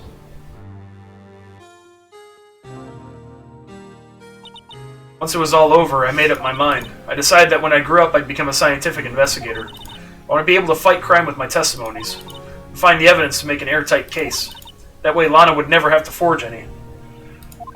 See, I think I'm finally starting to understand what makes Emma tick.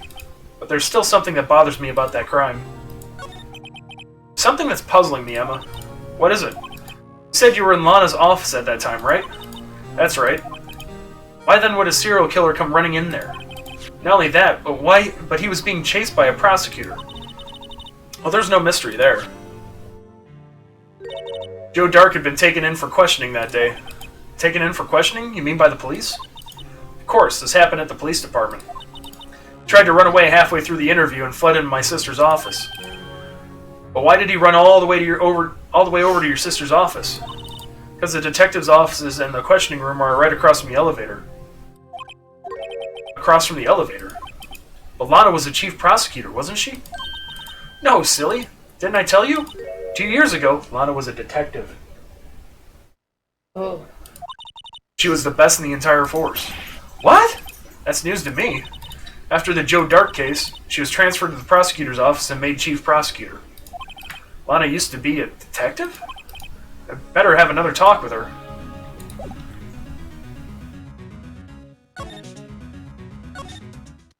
Talk to us. Detention center visitors room.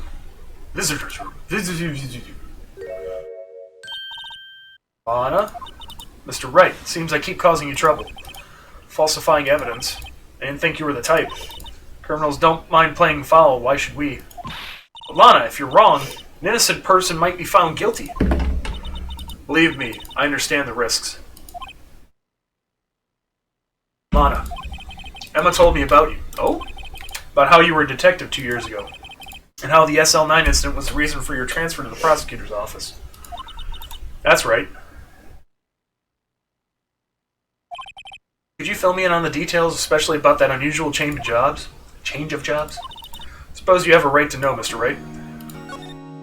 A lot of revelations were uncovered at the trial today, not the least of which was the fact that this case is largely connected to another one 2 years ago. Evidence from that case was stolen as well, though I expected as much. I know how obsessive Officer Marshall can be. That trial really wasn't fair, was it? I believed in you, Lana. I believed that no matter what happened, you'd always stick to the truth. It couldn't be helped, Emma. At that trial 2 years ago, I sold my soul. Well, all drama aside, the fact of the matter is, at 5:15 there was no murder at the police department. Tell me it's not true, Lana. What the witness, Miss Starr, said. About you stabbing Mr. Goodman with a knife. Lana, I don't understand. Why won't you tell us? Emma. It doesn't involve just me. I don't think I have ever seen Lana look so phased before. It's true. I was a member of the police force 2 years ago. She was amazing. They still talk about all the cases she and Chief Gant cracked together.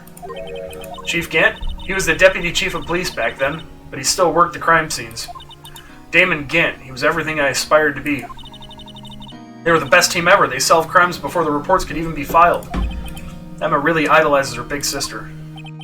But now you're chief prosecutor. What happened? I always planned on becoming a prosecutor. The reason I became a detective was to gain experience investigating crime scenes so you could use that experience in court, right? Gant's help in the SL9 case was crucial to its resolution. After that, he became chief of police and arranged my transfer to the prosecutor's office. Maybe I should ask more about this investigation of theirs 2 years ago. 2 years ago, I was second in command of the detectives investigating Dark. Second in command? That means the investigation lead was Damon Gant, right? Yes. Deputy Chief Gant and I shared the same office and the same investigations. They even had the same office. We led a team of the best detectives on the force. Detective Goodman, whose case it was, Jake Marshall, and Angel Starr. It's the first time Marshall was... It's the first time Marshall worked with his brother. He was quite gung-ho. Without a doubt, Joe Dark was a serial killer. We asked him to come in for questioning. We were desperate for evidence. She's struggling. Yes.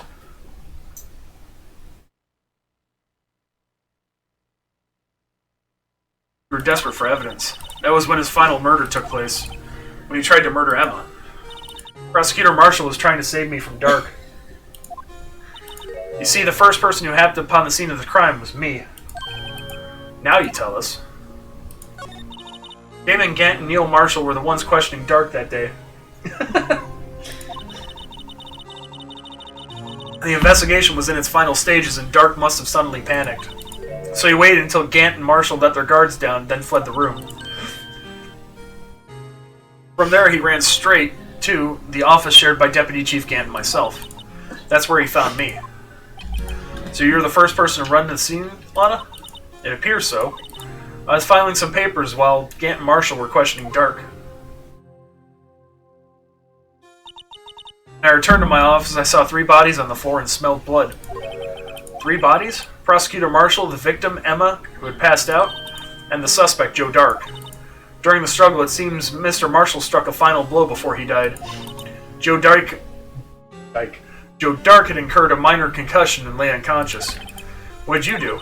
To be honest, I panicked. I picked up Emma, carried her out of the room, and just held her. Can't blame her after all her sister must have gone through. After that, I placed Dark under immediate arrest. Let me get this straight. You were all involved in the SL9 incident? That's right. Quite a coincidence, huh? I don't buy it. What are you saying? There's no way everyone involved in this trial was also involved in that incident. Just by chance. That case was solved 2 years ago. At least one person went to extremes because they didn't believe it was truly solved. Officer Marshall. Yes, his actions came as a surprise to me as well. Ever since his brother died, he's changed completely. Guess he wasn't convinced with the ruling against Joe Dark. Life doesn't end with the closing of a case. Everyone has to live the rest of their lives with their memories.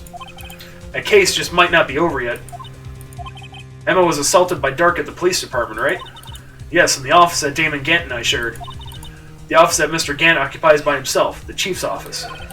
Maybe we should have a look at the Chief's office, the site of the final SL9 murder. Oh boy.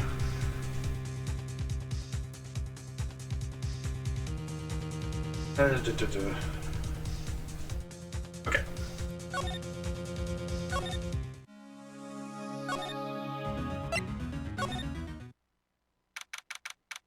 24th Police Department entrance. Howdy, Bambina. Oh, Mr. Marshall. I never thought things had turned out this way when I woke up this morning. Que sera, sera. You never know where life will lead you, eh, Bambina? I should have known my luck had run out when old Billy dried up this morning. Billy? Must be his pet cactus. Say, where are you headed? Just over to the prosecutor's office for a little interrogation. It's a voluntary appearance, but we all know I won't be coming back. Sorry, but you can't go in the evidence room today, partner. But Mr. Marshall, why did you do it? Why did prospectors head west? If ever there was a case I needed to know the truth about, it was that one. Before you turn yourself in, Mr. Marshall, would you mind telling us exactly what happened? Looks like I won't be getting a steak lunch today. Something was fishy about that trial from the beginning. It wasn't just me either. All the detectives thought so. What do you mean fishy? Some of the facts reported were inconsistent with the evidence we found. For example, the murder weapon. The murder weapon? You mean the switchblade knife with the broken tip? That was Joe Dark's, alright. But in the initial autopsy report, a question was raised. Question? The blade of the knife was not a perfect match with the wound the victim sustained. What does that mean? It means there is a good chance that knife was not the murder weapon. However, in the report that was finally submitted, the possibility had been erased. The facts had been concealed with forged evidence? That case left behind scars on all of us. The scars that the SL9 incident left behind. I got the looks, but he got the brains. He was one of the best prosecutors around. I had just made detective when it went down. It was our first case together. How old was he, your brother? 27 at the time. He was awarded the highest honor that very day. The highest honor? You mean the King of Prosecutors? Bad that I didn't realize that was his hair. This? Yes. You know, one thing I noticed? That wasn't broken when I had the picture of Inspector. That may have something to do with Inspector Marshall, or Prosecutor Marshall. I knew it. Where are you I thought it was looking like at me?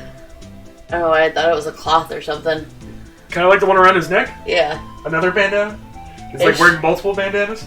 I don't know. My whole thing is... Don't judge me. I'm not judging, but my whole thing is like when he dressed up as Detective Goodman, how did he stuff all that hair in the hat? Anyways, it's an honor for a prosecutor. Mr. Marshall must have really been close with his brother.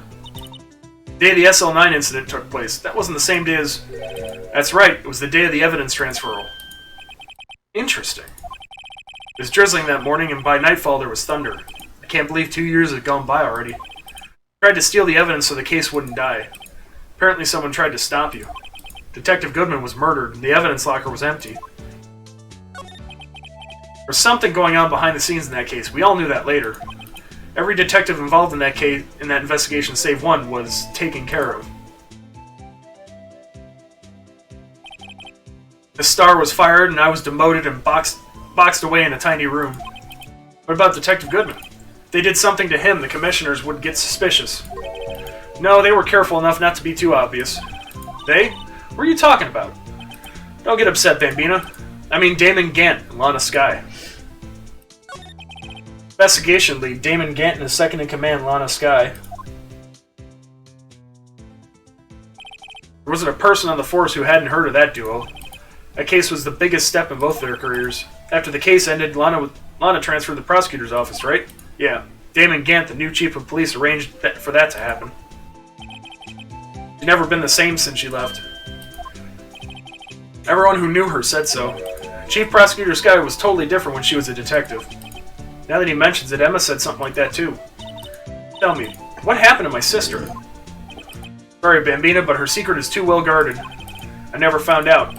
Lana's secret. It all started 2 years ago. So there you have it. That's my story. Did you enjoy it, partner? It was certainly enlightening. There's one thing for sure I found out in court today. That boy Edgeworth isn't my enemy.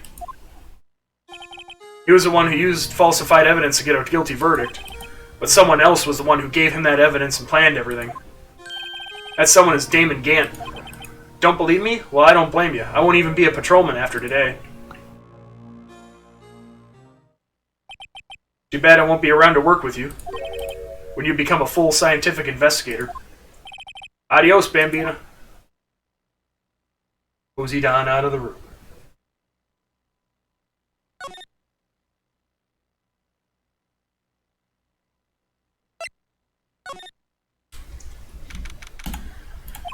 This place is always pretty empty, but today it's deserted. That must mean everyone's busy solving crimes. Oh, if you're looking for the others, they're all in the conference room. Thanks. Wow, he actually talked to us. With the chief prosecutor saying what she did and the decision about what to do about Mr. Edgeworth, not to mention her statement to the media in tomorrow's trial, there's more chaos going on than Thanksgiving and Christmas put together. I think festive is the word you usually use for those. Sir? We'd like to have a look around Chief Gant's office.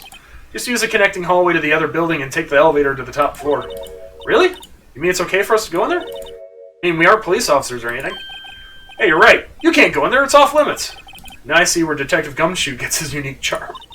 Well, what are we waiting for? Let's head to the chief's office. Just like, fuck it. Whatever. Oh, holy. Jesus. Took a whole freaking band organ. Is that what that's called? Organ. I think it's just a giant a pipe organ. Pipe organ. Whoa, where am I? In the chief's office, silly. At least that's what it said on the door. Check out that pipe organ. That's what I was saying. Yeah. That's real, isn't it? What? I used to take organ lessons in kindergarten. They used to call me Little Miss Bach. Thought I was a genius.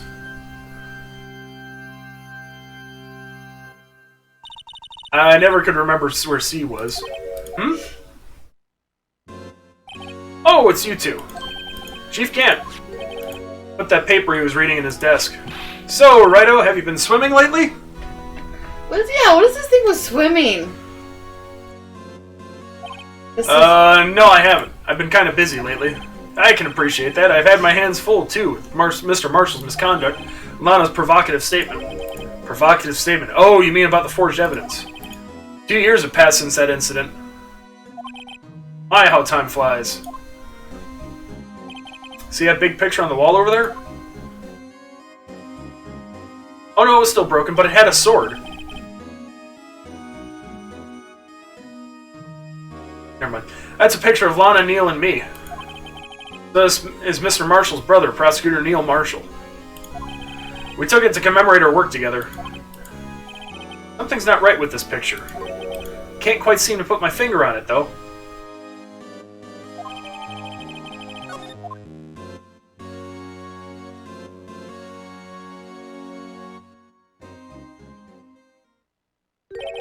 Anyway, I'd like to reminisce all day, but there are matters that need my attention. I'm going to lock up here, so let's go out together. Oh, but this office. There's a crime scene 2 years ago, wasn't it? That case has long since been over. There's no need to investigate it anymore. All the same, we'd still like to have a look around. Perhaps you didn't hear me. I said there's no need to investigate it anymore. Now hurry up and get out. I have a meeting to attend.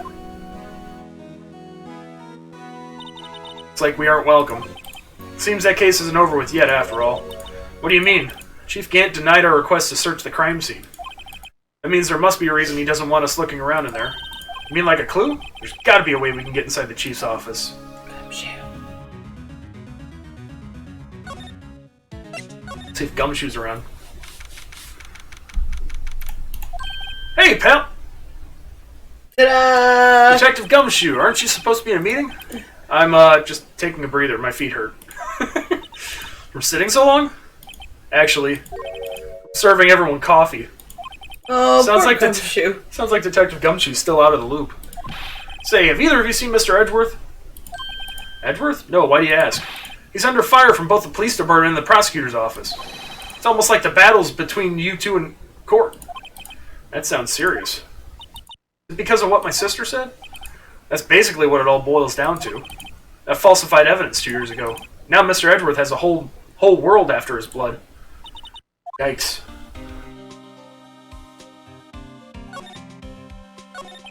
But why would Edgeworth be blamed? It's not like he knew the evidence was forged. Lana Skye is a guilty party here, isn't she? Regardless, the prosecutor is responsible for the evidence they present in court. Not only that, but as you know, there have been a lot of rumors going around about Mr. Edgeworth. His amazing talent as a prosecutor kept him safe from those who don't like him. Now with this, are there really so many people who hate him? In our world, only those with talent rise to the top. Mr. Edgeworth not only has that, but he's young. There's no better recipe I know for of making enemies. Hey Dick, keep up the good work. Yes, sir. Let's go out for lunch again sometime. My treat. Yes, sir. Gotta take me back to that joint sometime, okay, Dick? Yes, sir. Seems you don't have any problems with enemies. Yeah, well, I'm careful not to stick out. Anyway, I'm a bit worried about him. Under all this pressure, I'm afraid Mr. Edgeworth just might crack. Actually, I took a look at that file earlier while the coffee was brewing. He seemed genuinely concerned for Edgeworth. Well, did you find out anything? The only evidence Dark left behind was during his final attack. His final attack, you mean? When he killed Prosecutor Marshall, who was trying to protect some girl. Me. Seems Detective Gumshoe never realized Emma was the girl. That's when he left the most incriminating evidence of all. Well, what was it? Oh, let's see. I think it had something to do with the murder weapon. Oh, I forget. Look, it's all written somewhere in here, okay? His powers of recollection never fail to impress. Maybe we should show him the murder weapon. Might jog his memory.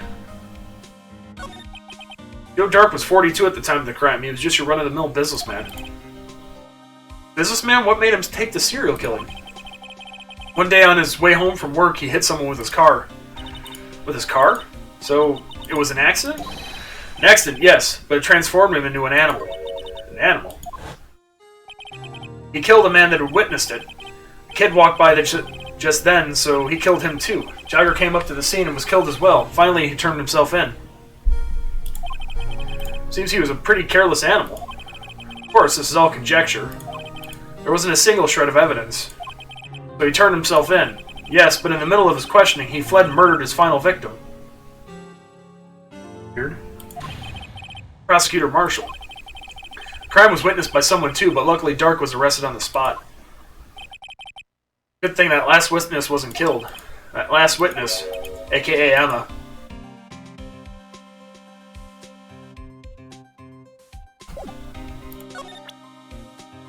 Not that one. This one. About this. Hey, is that... It has a tag attached to it with the label SL9 incident on it. I believe this would be the broken murder weapon you were speaking of. What are you doing with that? Ever since that case was closed, that knife's been locked away in a locker. On the day Detective Goodman was murdered, this suddenly disappeared from the locker. It was found in Mr. Edgeworth's car muffler. That's it! Now I remember what that incriminating piece of evidence was. When you showed me that knife, it all came back to me. Well, what is it, Detective? Quick, before you forget again.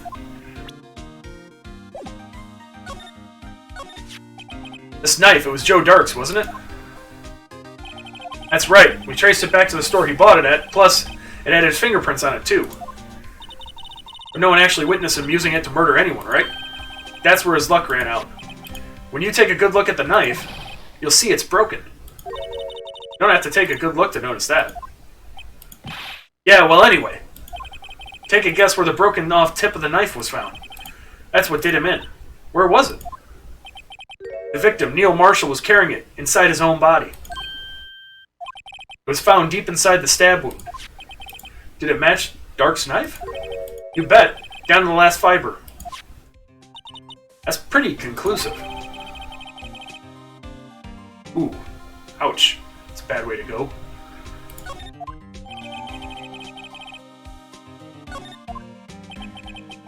Well, there you have it in a nutshell.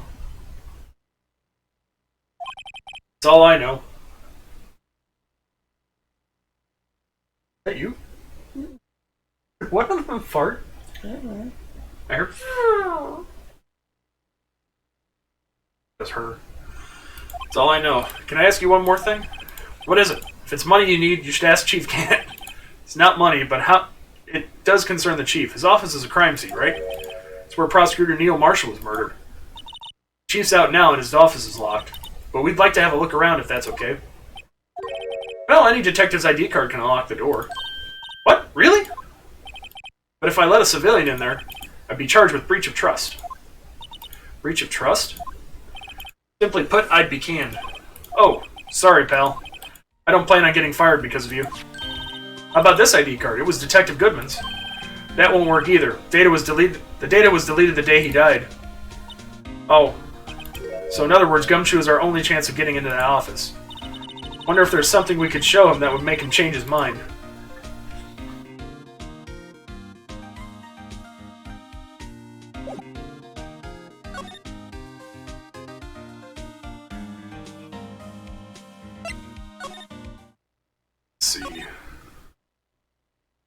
Show him the money. Seriously.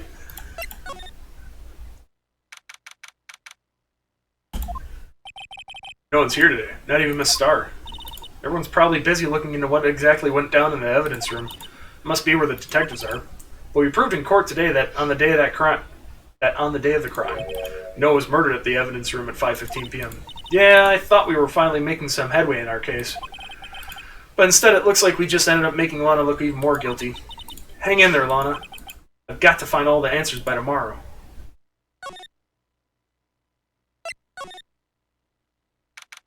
February 24th. Hi, prosecutors, room 1202.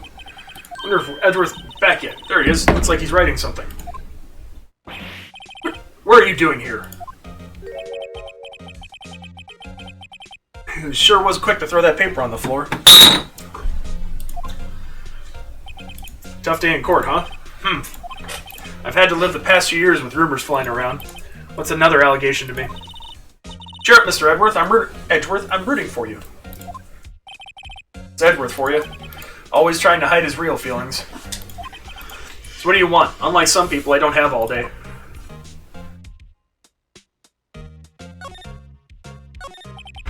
There's no excuse for what I've done. 2 years ago, I used false evidence to obtain a guilty verdict. That's what it all breaks down to, and nothing I do can erase that fact. But you didn't know, did you? I mean, that the evidence was falsified? The police department and the prosecutor's office share a bond of trust. If that bond is broken, we stand to lose everything. The police department's error is my error, my responsibility as a prosecutor in charge. The fact remains the same no matter what excuses I might have. Mr. Edgeworth, I take pride in my work. So tell me why. Why has it all come to this? Even Edgeworth can't keep this kind of emotion bottled up. Are you up for the trial tomorrow? First last year's trial and now this one. It seems all you do is worry about me. To be honest, you're getting on my nerves. But Mr. Edgeworth, you can't just walk out on the trial. Tomorrow's the last day. It's too late to change prosecutors. I'll bet that's why my superiors are banking on. Never thought that case would come back to haunt me like this. What do you mean? The list of evidence. It seems too short. Most lists run twice as long. Only half as long as most lists? That is odd. After Neil Marshall was murdered, I became prosecutor for that case. I may not have been part of the investigation, but I knew what I had to do. Use the evidence I was given to prove the suspect guilty. That was really the only thing on my mind at the time. Say, we just saw a picture taken around that time. That picture, something seems strange about it. Could you tell us again about what happened that day? The day Detective Goodman was murdered? You were participating in a ceremony over at the station, right? I've never cared for ceremonies, but I had to attend that one. Because you were awarded this? Those receiving awards can't exactly skip out on the ceremony.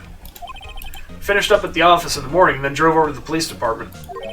You finished up at the office? Yes, just odds and ends, clerical stuff. I didn't plan on returning to the office that day. That is, until I was asked to take something back. Take something back? This. Oh yeah, Chief Gann asked you to hold on to that, didn't he? Yes, it was a piece of evidence in a case that was closed half a year ago. He asked me to bring it back to the prosecutor's office. That's the story we heard yesterday. So you came back here to the prosecutor's office because the chief asked you to? That's right.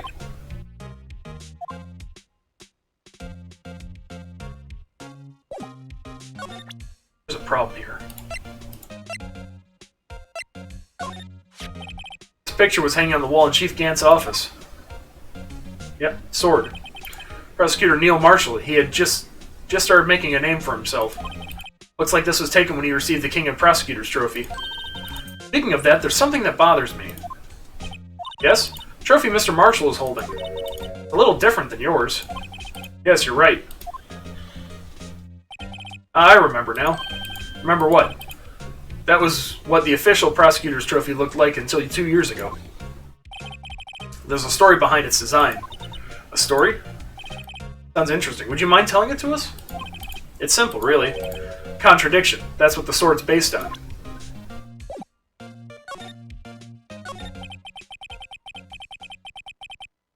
This word originates from an ancient Chinese tale. In Chinese, the word contradiction is written with 2 characters. First meaning halberd, and the second means shield. Have you heard this story? Me? Oh, sure, everyone knows that. Why don't you tell it, though, for Emma's sake? Very well.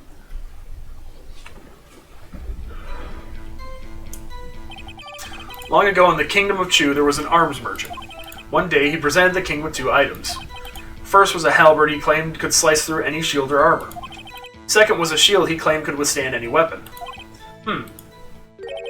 Wait a minute. Those claims contradict each other. Very perceptive. But then again, you've heard the story before, right? Anyway, as you mentioned, the very descriptions of these items discredit them both. When the king pointed this out, the merchant was left speechless. And thus, the Chinese word for contradiction was born. Oh, I see. So the chipped shield and the broken knife symbolize... Precisely so, they symbolize the merchant's items. The ancient tale ends with the merchant at a loss for words, but it's in our nature to pursue matters to their conclusion. Even if it results in something as ugly as this. Wow, thanks, Mr. Edgeworth. I learned something new today. That's funny. If that's so, then why were you given only given a shield? You have to ask Chief Gant. 2 years ago, he had the halberd part of the sword abolished. Chief Gant? Oh boy.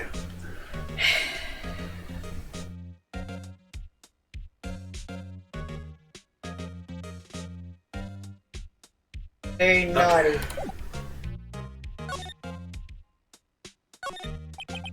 Wonder what he was writing before. Come on, Mr. Wright, let's take a look. Are you crazy? Edgeworth is sitting right there. Just distract him, I'll check it out. Hey Edgeworth! Oh. Is that Detective Gumshoe out the window there? Oh no, he's falling to the ground! Hold on. First let me see what this girl's doing crawling around my feet. He didn't even look. What? Letter of... You're having trouble reading, I'll read it to you. Read it for you. It says letter of resignation. Resignation? Edgeworth, you don't mean. I'm tired, right? I feel as if something inside me has died. Mr. Edgeworth, none of it is your fault. I know the path I've walked, you don't need to tell me. And the path I've walked hasn't been a just one. Can't forgive myself for what I've done. And no one else should forgive me either. Uh-oh. Think he's serious. Mr. Wright, please, you have to do something. This letter of resignation, I wonder if I can use it for anything. Gumshoe. Gumshoe really cares about. Oh, yeah. Yep, there we go. Yeah. Alright. Yep. Gant is definitely hiding something. That broken knife isn't the murder weapon. No, I think something worse happened with that with Lana, though, too. I think that's the forged evidence. I think she shoved the tip of the blade in there. Excuse me. Either of you care for a quarter-pound of roast beef? The Star! I guess she's out of lunches. You certainly are the curious sort, aren't you? Kinda like the first person who sucked a cow's nipple to discover milk. Still, I never thought you'd go digging up that case from 2 years ago. Everyone in this trial was involved in the SL9 incident. Not only that, but the murder occurred on the very day the evidence from that case was due for transferal. This can't all be attributed to mere coincidence.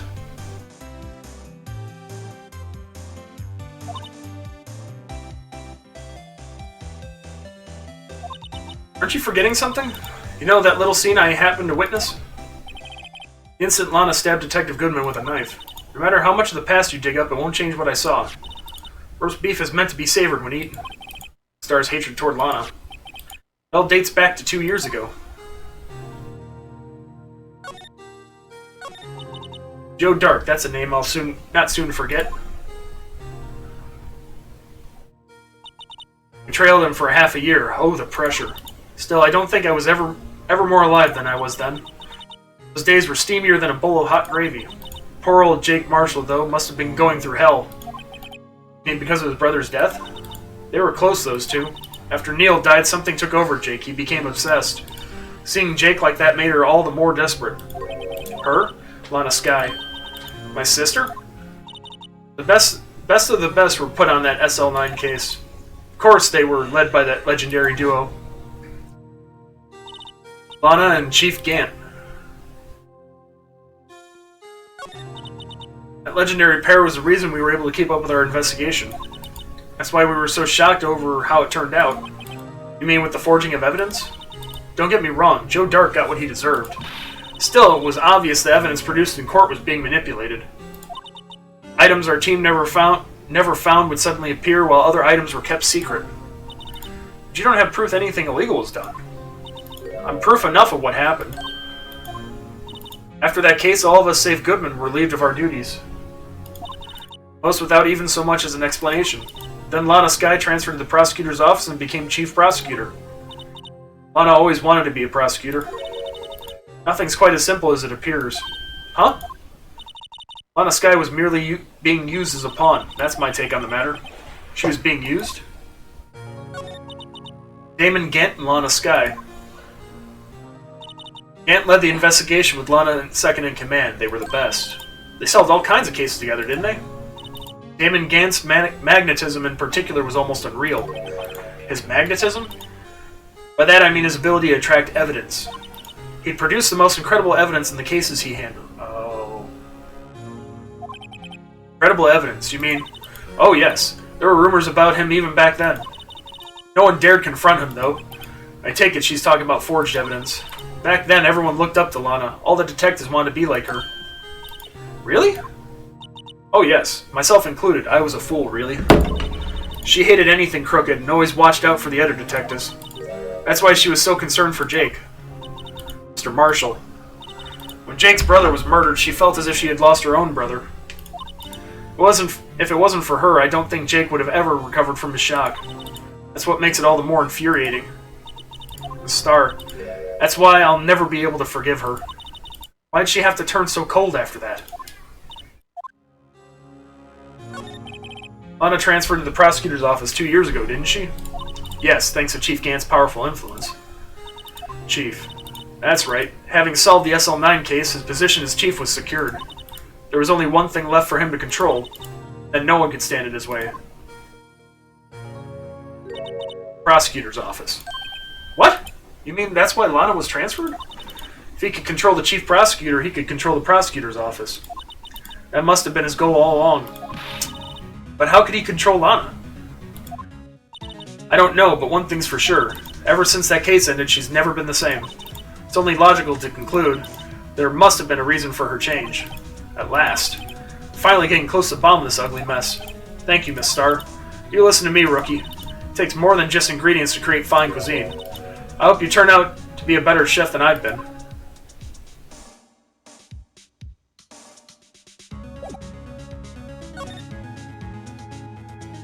That's it. Ouch. Let's go talk to Gumshoe.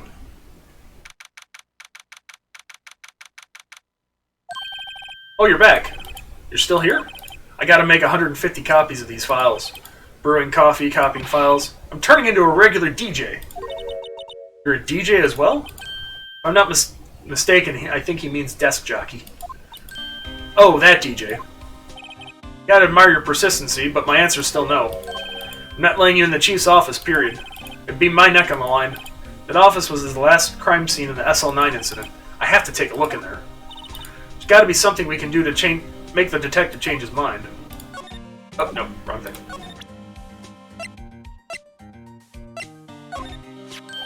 What's this crumpled up piece of paper? No way! Mr. Edgeworth can't be serious. Is he ever not serious? Can't believe they pushed him this far. Mr. Edgeworth really feels responsible. When I first met him, I thought he was as cold as ice, too. But I know different now. He trusted us detectives to provide him with sound evidence. But we betrayed him. Detective. That's it. I've made up my mind. But, here, take my ID card. We can't do that. If someone found out, they wouldn't let you off the hook with another lost item report. Look at me. It's no secret I'm already out of the loop. After all, I'm friends with Mr. Edgeworth. Depending on how this case turns out, I may already be as good as terminated. What? So at least let me do this, for Mr. Edgeworth's sake. Alright, Detective, thank you. Go, Gumshoe. Thank you, Gumshoe.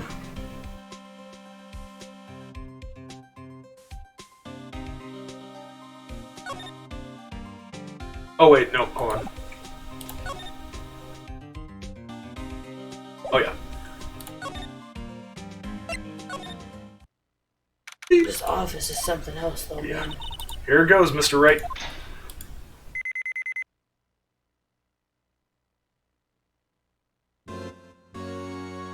Oh, that is a shared office. I remember that now. Yeah, it was shared. I don't know if it's shared anymore. No. We're in. If anyone finds us now, Detective Gumshoe's a goner. If that happens, I'm counting on you to bail me out. He said fuck it and came with. Eek! Ah!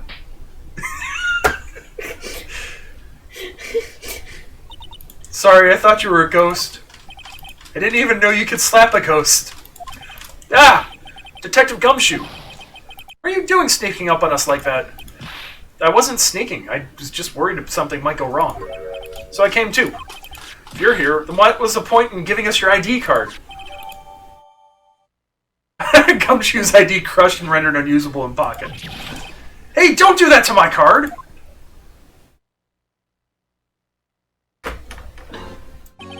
I hardly ever get a chance to come in here, so I figured I'd have a look around myself. Besides, we're all in this together now. Really do want to get fired, don't you? Not if we're lucky. Now come on, let's see what we can find out. Got a bad feeling about this.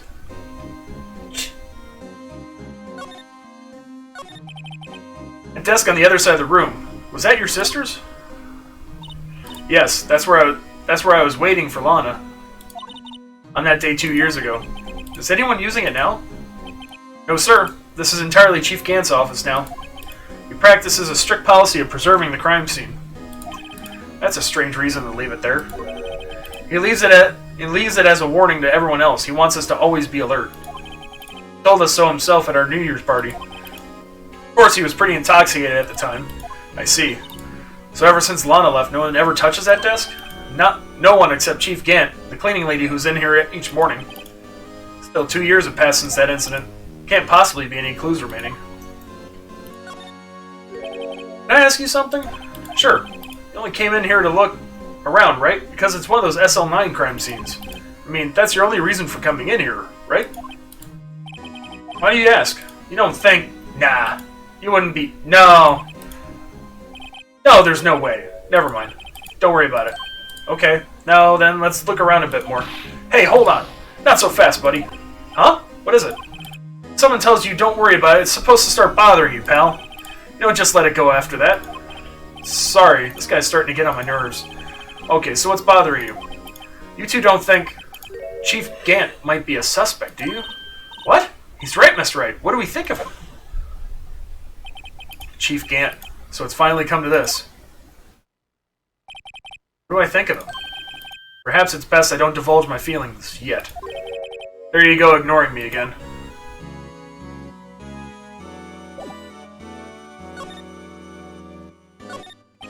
This is a safe, isn't it? Safe. That word is ripe with intrigue. Okay, if you say so. Looks like a code needs to be entered in this panel to open it. 7-digit number. I think I just might know what it is. You know what it is? I have a hunch. Oh, I know. You want to try my birth date? It's...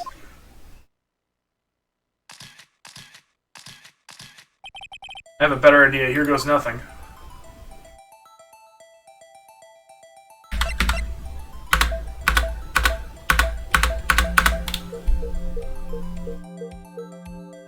Yep.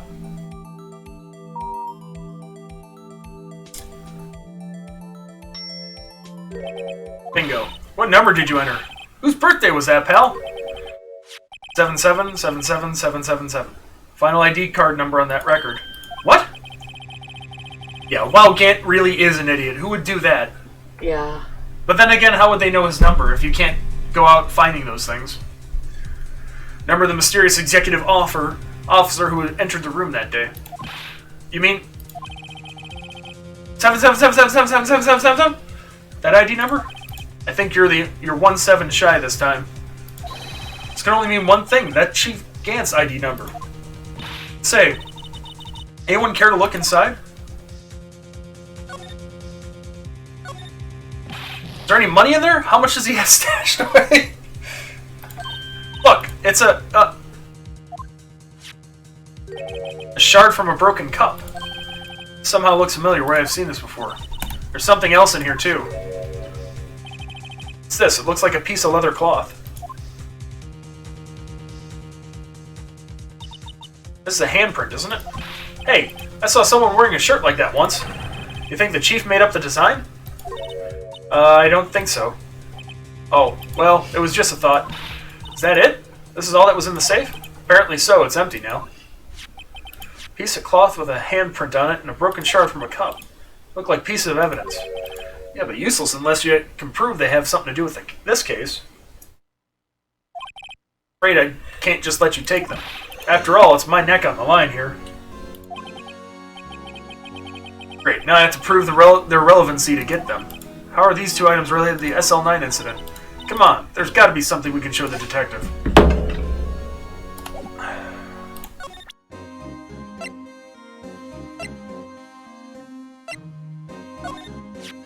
Detective Gumshoe, could you have another look at this jar? I remember when the three of us put that back together. Ah, those were the days. Kind of early to be nostalgic. Wasn't this jar a piece of the evidence from that case? That's right. One of the shards had an SL9 incident sticker on it. Doesn't this ring any bells? You know, that fragment we just found? You mean this one that was in the safe? Yes, that one. That was in the safe. Now that you mention it, it's ringing a lot of bells. Let's see if it fits.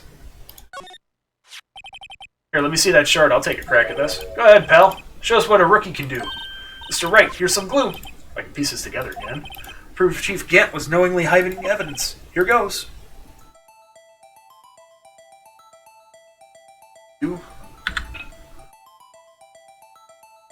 That's right. Oh, he.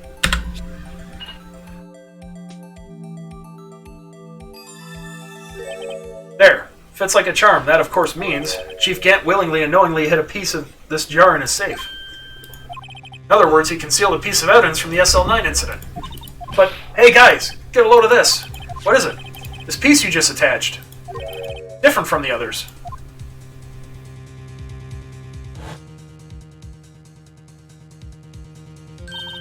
There's a reddish line on it. Reddish line? That's blood. I don't get it. Why would Chief Gant hide this in his safe? Huh.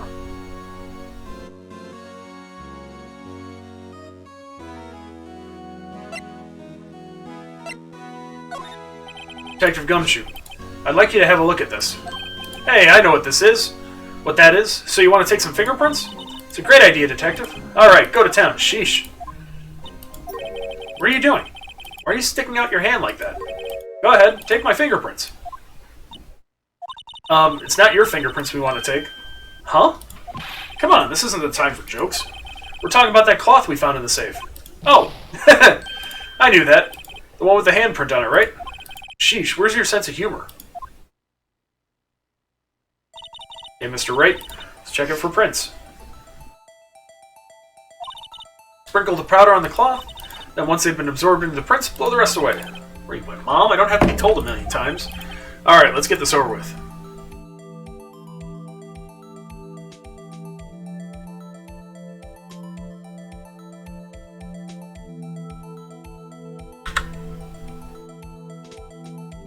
That's cute. It's for hard-boiled eggs. Look. Yeah, that's cute. Mm-hmm. Penguins. There we go. Penguin. Not Damon Gant. Not Mike. Bruce Goodman.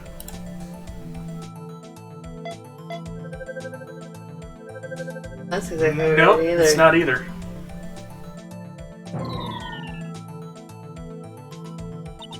That doesn't match. It looks like we're out of clues this time. Yeah, but it was inside the chief's safe. Right, along with that shard. So that means it's got to have something to do with that incident. One that happened right here in this room.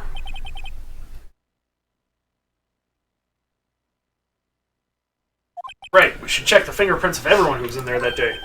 The way I see it, there's a higher power at work here. You just gotta have faith. Oh, no. The What's Emma's?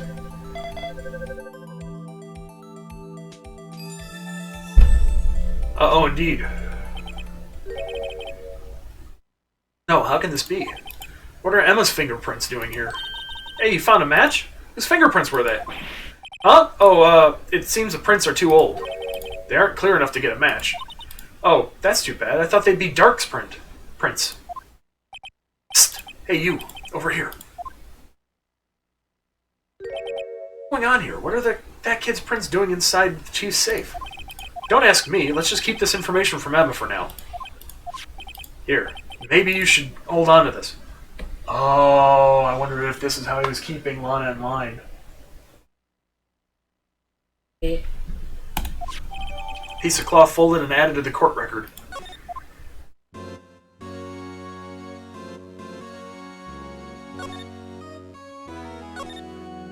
Wow, look at the size of Chief Gant's desk. Speaking of that, when we were here earlier... Oh, it's you two, Chief Gant. Put that piece of paper. This is the other part of the evidence sheet. He's reading in the desk. Wonder what he was reading. This looks like a list of evidence. A list of evidence? In most cases, the list runs twice as long as this, though. Hey, look at the case name. Huh? SL9 incident. I wonder what this is doing here. Hold on, Detective. What did you just say? I said I wonder what... No, about evidence lists. Normally they're twice as long? That's right. I guess there wasn't a lot of evidence. A half-size list of evidence. List of evidence, it seems too short. Most lists run twice as long. What would the other half of the list be doing here? I knew it! The chief must be hiding something about that case. Would appear so. Well, was I of any help? Of course. Thanks to your ID card, we were able to get some hard evidence. Now that's not very kind, is it? Uh-oh. In other words, if it wasn't for his ID card, he would have been useless. Isn't that right, you in the coat? Eek! Chief Gant! We didn't think you'd be back so soon. Fortunately, I'm a man who believes in signs. As I was walking to my meeting, I happened to look out at a window and saw a stray dog run right into a pole. Just then I thought of a certain detective. Do you mean me, sir? Now then, I'm afraid I'm going to have to ask you all to leave. Yes, sir. Sorry. Oh, you in the coat. Me, sir? Drop off your ID on the way out. You won't be needing it anymore. But, sir... Now get out! Yes, sir. Get the fuck out, Gant. We'll be on our way out too, then. Wait. You, the one without spiky hair. Don't go yet. Me, sir? I'd like a word with you. But, sir, I'm not a licensed investigator. You with the spiky hair, you're free to go. Mr. Wright. That's suspicious. Look, pal, if I've told you once, I've told you 1,000 times. Chief's office is off limits. But no, you just had to go sneaking in there like that, didn't you? Thought you said you didn't care anymore if you were fired. Yeah, but if I knew it'd be like this, I never would have said it. I've seen the evidence Chief Gant was hiding in his office. I think I'm finally starting to get the picture. But why has she kept eerily silent about it this whole time? Anyway, you listening to me? I'm gonna try to smooth things over with the Chief again. Later, pal. After that, I heard from Emma. She said the police wanted to ask her some questions, so she'll be busy for the rest of the day.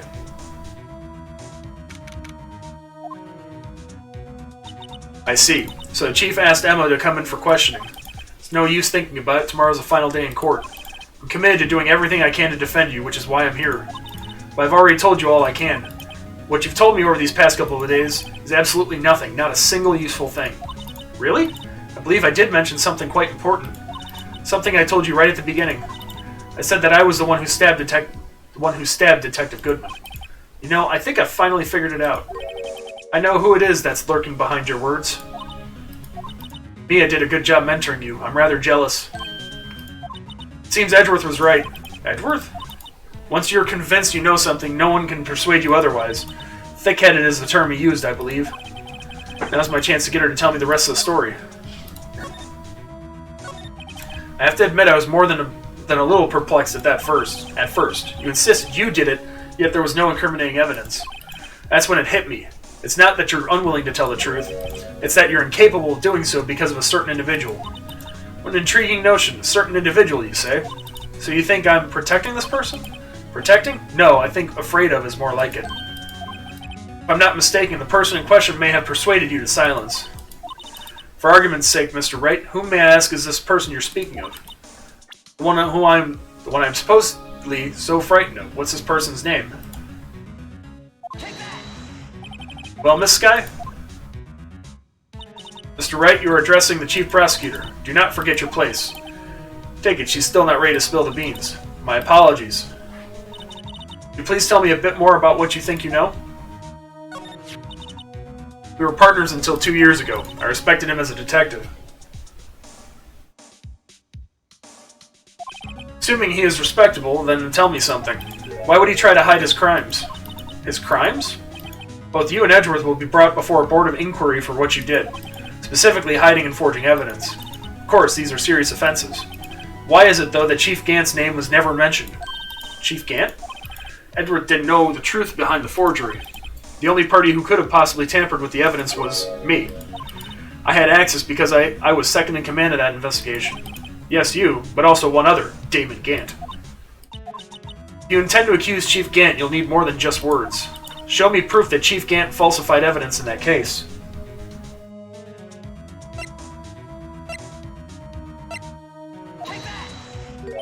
I just found this in a safe in the Chief's office. This jar piece and this piece of cloth. Do you know what these are? They're pieces of evidence from the SL9 incident. Person concealing evidence was none other than Chief Gant himself. Now tell me, why are you taking all the blame for him?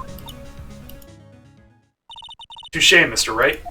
It's as you surmised, I cannot disobey the Chief's orders, even if it means being found guilty for murder. Why not? Come now, Mr. Wright. You can't possibly expect me to be able to tell you that.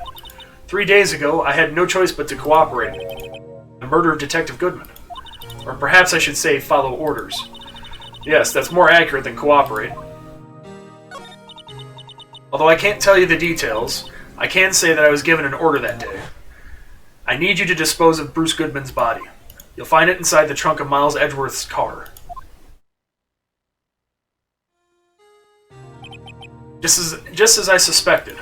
Despite what everyone believes, you are not the one who murdered Detective Goodman. Correct. I was trying to take the body out of Edgeworth's car. The trunk's lock was broken, and I discovered that murder weapon while inspecting the body. The murder weapon, you mean Edgeworth's knife? No. When I found the body, this was the knife stuck in it. The knife from the SL9 incident, serial killer Joe Dark's knife. Couldn't just leave that knife in him, so I took it out and stabbed him with another knife. That would be Edgeworth's knife. That's right. Even though he's already dead, my hands were shaking at the thought of stabbing him. That's why I ended up cutting my hand. And that is the reason for the bandage on your right hand? Yes. Seems that I got blood on the victim's shoes as well. And then she saw me just as I plunged the knife in. Miss Starr, huh?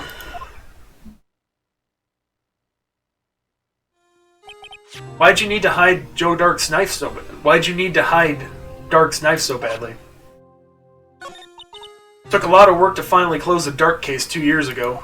It was over with. I didn't ever want it to be opened again. My intent was to prevent that by whatever means possible. So, you hid Dark's knife? The weapon used to stab the detective was evidence in the Joe Dark case. If word got out, which it would, the reporters would have a field day with that. So you wrapped the knife in your scarf and hid it. In Edgeworth's exhaust pipe. Right. Then I called my sister. To tell her what happened and to ask her to hide the knife that was inside my muffler. You asked Emma? I didn't want anyone on the force to know about this. That would explain why Emma is so confident about Lana's innocence. Speaking of phone calls, I had a bad feeling about one of them that day. Bad feeling? The truth is, after I received those orders from Chief Gant, the first thing I did was make a phone call. Phone call to Patrolman Jake Marshall. Marshall? Why on earth would you call him? The lead investigator for the SL9 incident had been murdered. I wanted that fact to be kept hidden, and I needed help. He was the only other person I could trust, or at least I thought I could trust him at the time. However, it seems that after I spoke to him, he went off on an escapade of his own. Oh, you mean, not wanting the case to die, he decided to take things into his own hands. He disguised himself as Detective Goodman and tried to steal the evidence. He'd already stolen the ID card, but it seems he still hadn't made up his mind to break into the evidence room. After my phone call, any remaining doubts he had must have disappeared. So your phone call caused the incident in the evidence room?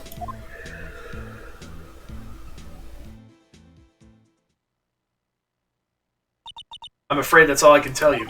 But Lana, you've earned my respect, Mr. Wright, both as a defense attorney and an investigator. Now please, don't pursue this any further in court tomorrow. Tomorrow's trial, there's only one way to drive off Lana's demons. You've got to get to the bottom of everything. Detective Goodman's real murderer,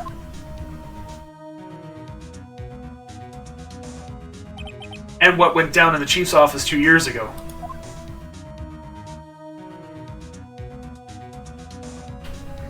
Oh boy, that's gonna be a fight. Yeah. Yeah. Stop. You. Do you want to stay up that late? I don't know.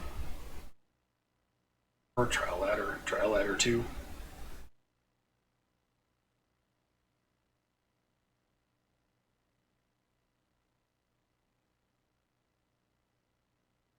Alright. Yeah, we're gonna save it for another day. We'll finish it up. But yeah. Let's go back.